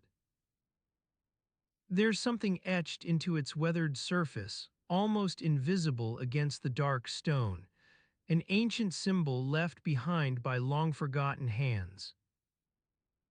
It glows with a faint light that seems less from our candle, and more like it has absorbed moonlight to live in this moment alone. Annex, your mother calls softly once more as if sensing you're not yet fully settled. Try to sleep. You nod without looking away from the symbol's luminescent presence. In its gentle glow, memories of a past long gone and people who came before us begin to unfurl, whispers in the darkness that only seem audible when everything else is still. And then, as if pulled by threads you can't see but feel deeply within yourself, your thoughts are drawn back into this besieged city, where life hangs precariously on the fragile thread of hope. The past, present, and future blur, becoming indistinguishable in a shared moment that's both timeless and fleeting, like all moments during this endless night. Your eyelids grow heavy under the weight of your mother's gentle voice and the relentless march of time itself, as darkness outside begins to deepen into an infinite well. You shut out everything else but the one thought: tomorrow will be another day within a siege without end. The warmth of a dying flame on your skin, like a gentle caress from an old friend. You lie back against the stone wall, feeling the rough texture dig into your shoulders as you stretch out your tired body. The fire in front of you crackles softly, its flames reduced to mere embers now that night has fallen. You've spent hours by this very spot, watching the flames dance and listening to the conversations of those who came to share their stories. As you settle in for a well-deserved rest, the smell of damp wool rises from your clothes, mixed with the faint scent of charred wood and smoke. Your eyes feel heavy, weighed down by the exhaustion that comes with another long day within these besieged walls. You let out a deep sigh, feeling your chest rise and fall as you breathe in the familiar scents. You've grown accustomed to the sounds of war, the distant rumble of catapults, the clash of steel on stone, the shouts of soldiers from the battlements above. But tonight everything is quiet. The siege engines have fallen silent, their crews likely exhausted by the day's labor.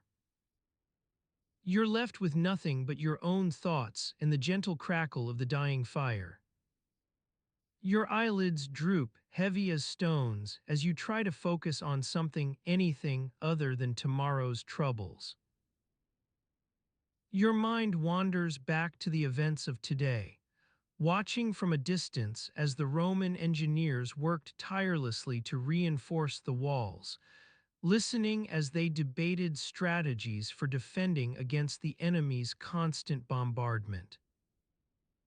Memories swirl in your head like leaves on an autumn breeze, each one carrying its own unique scent and texture.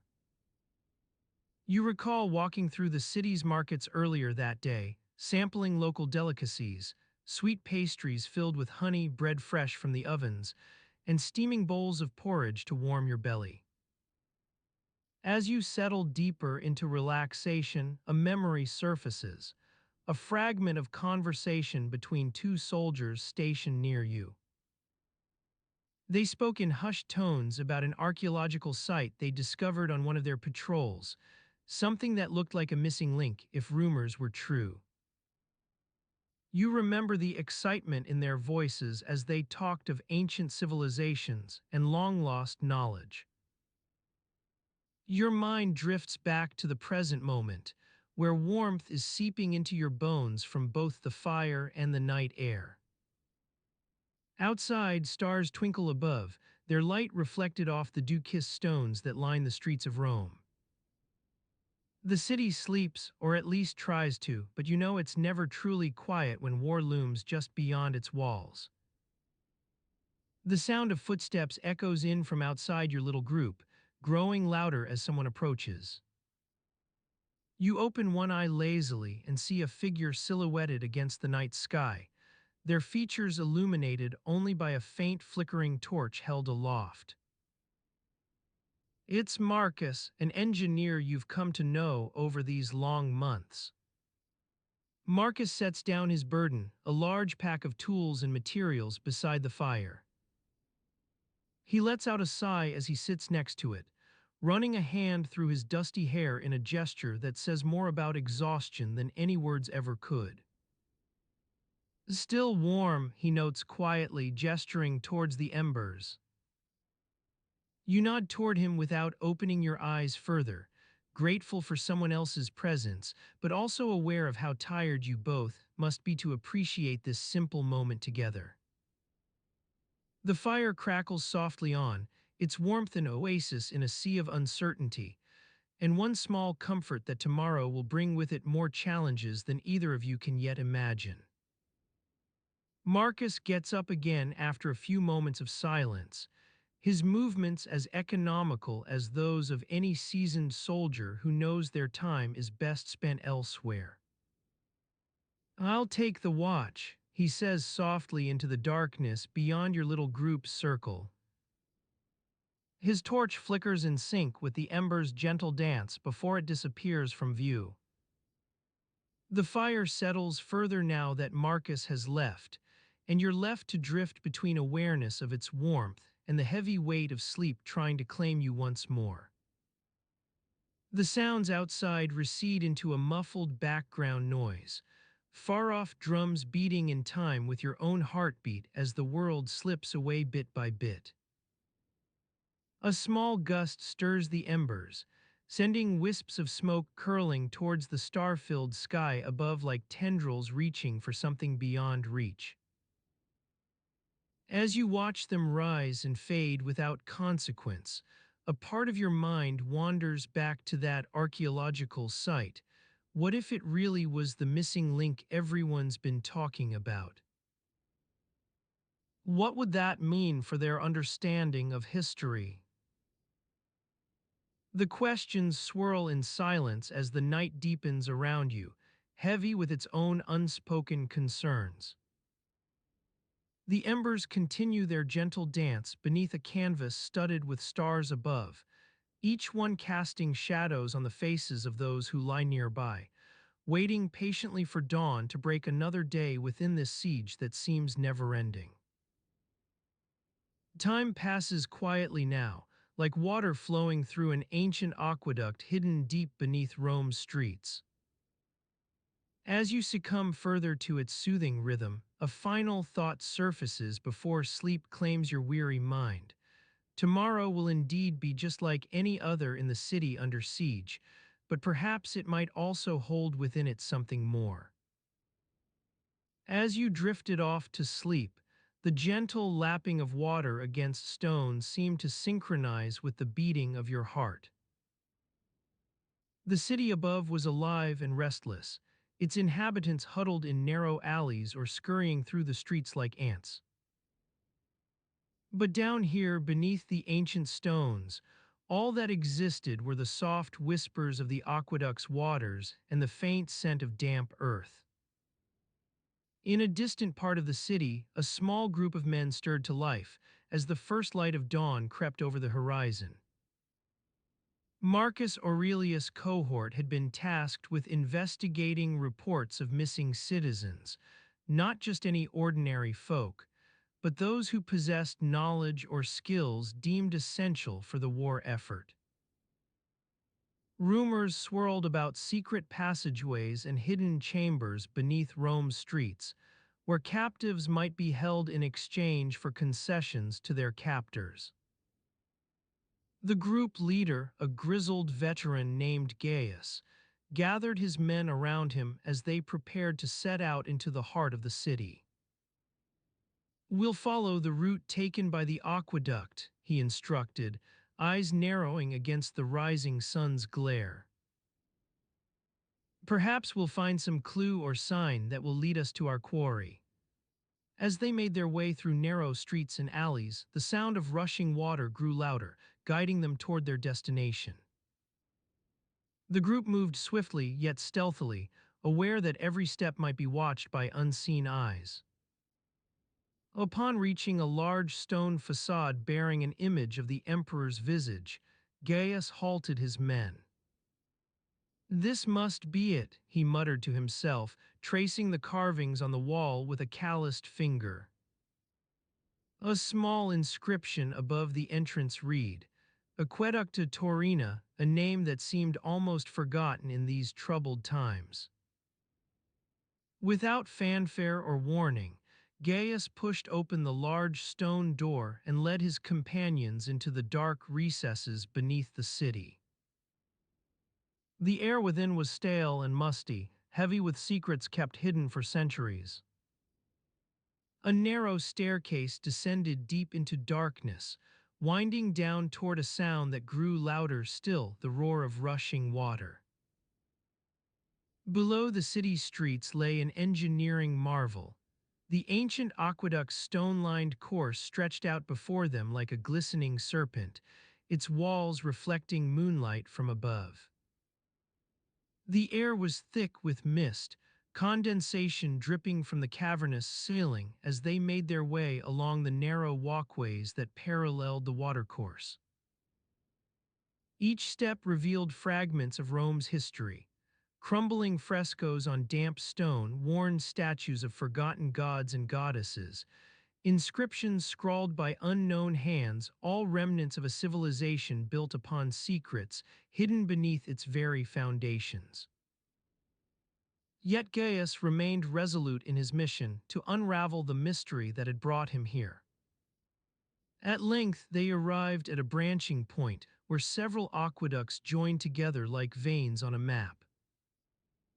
Water swirled around them as it flowed toward distant fountains and baths, but one particular channel seemed different.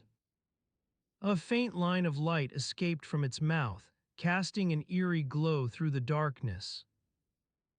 Gaius exchanged looks with his men. Something about this didn't feel quite right.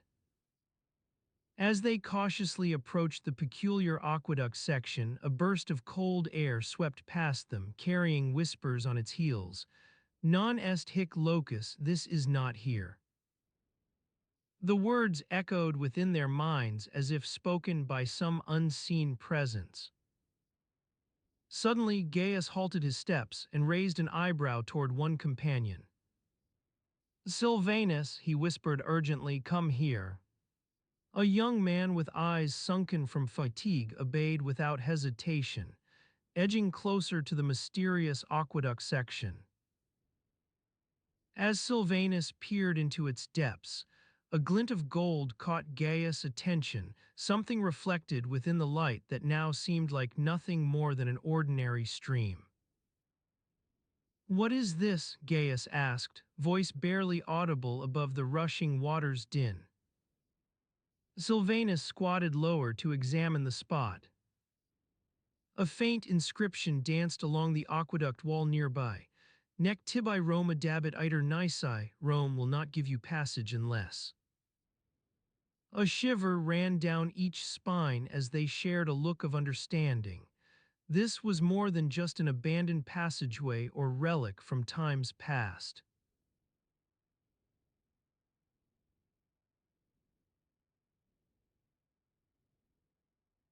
Tonight you've traveled through the misty alleys of ancient Rome, where the whispers of forgotten bread recipes mingled with the distant fires that ravaged a sacred temple.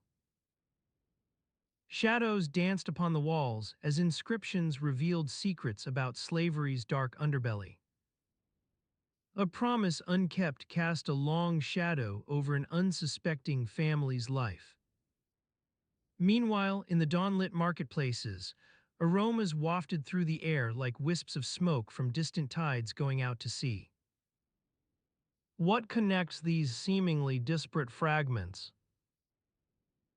Perhaps it is the faint hum of discontent that underlay every aspect of Roman society, a restlessness that belied the tranquil facade of Pax Romana. Or maybe it was simply the quiet desperation that clung to each person, like the dust on forgotten statues in an overgrown forum. If you'd like to keep exploring, you can gently tap like and subscribe so you don't miss the next journey. And if you feel awake enough, Leave a comment and share where in the world you're listening from, perhaps as the first light of dawn creeps over your own landscape. As you surrender to the darkness, allow these fragments to fade into the night like embers dying out on cold stone.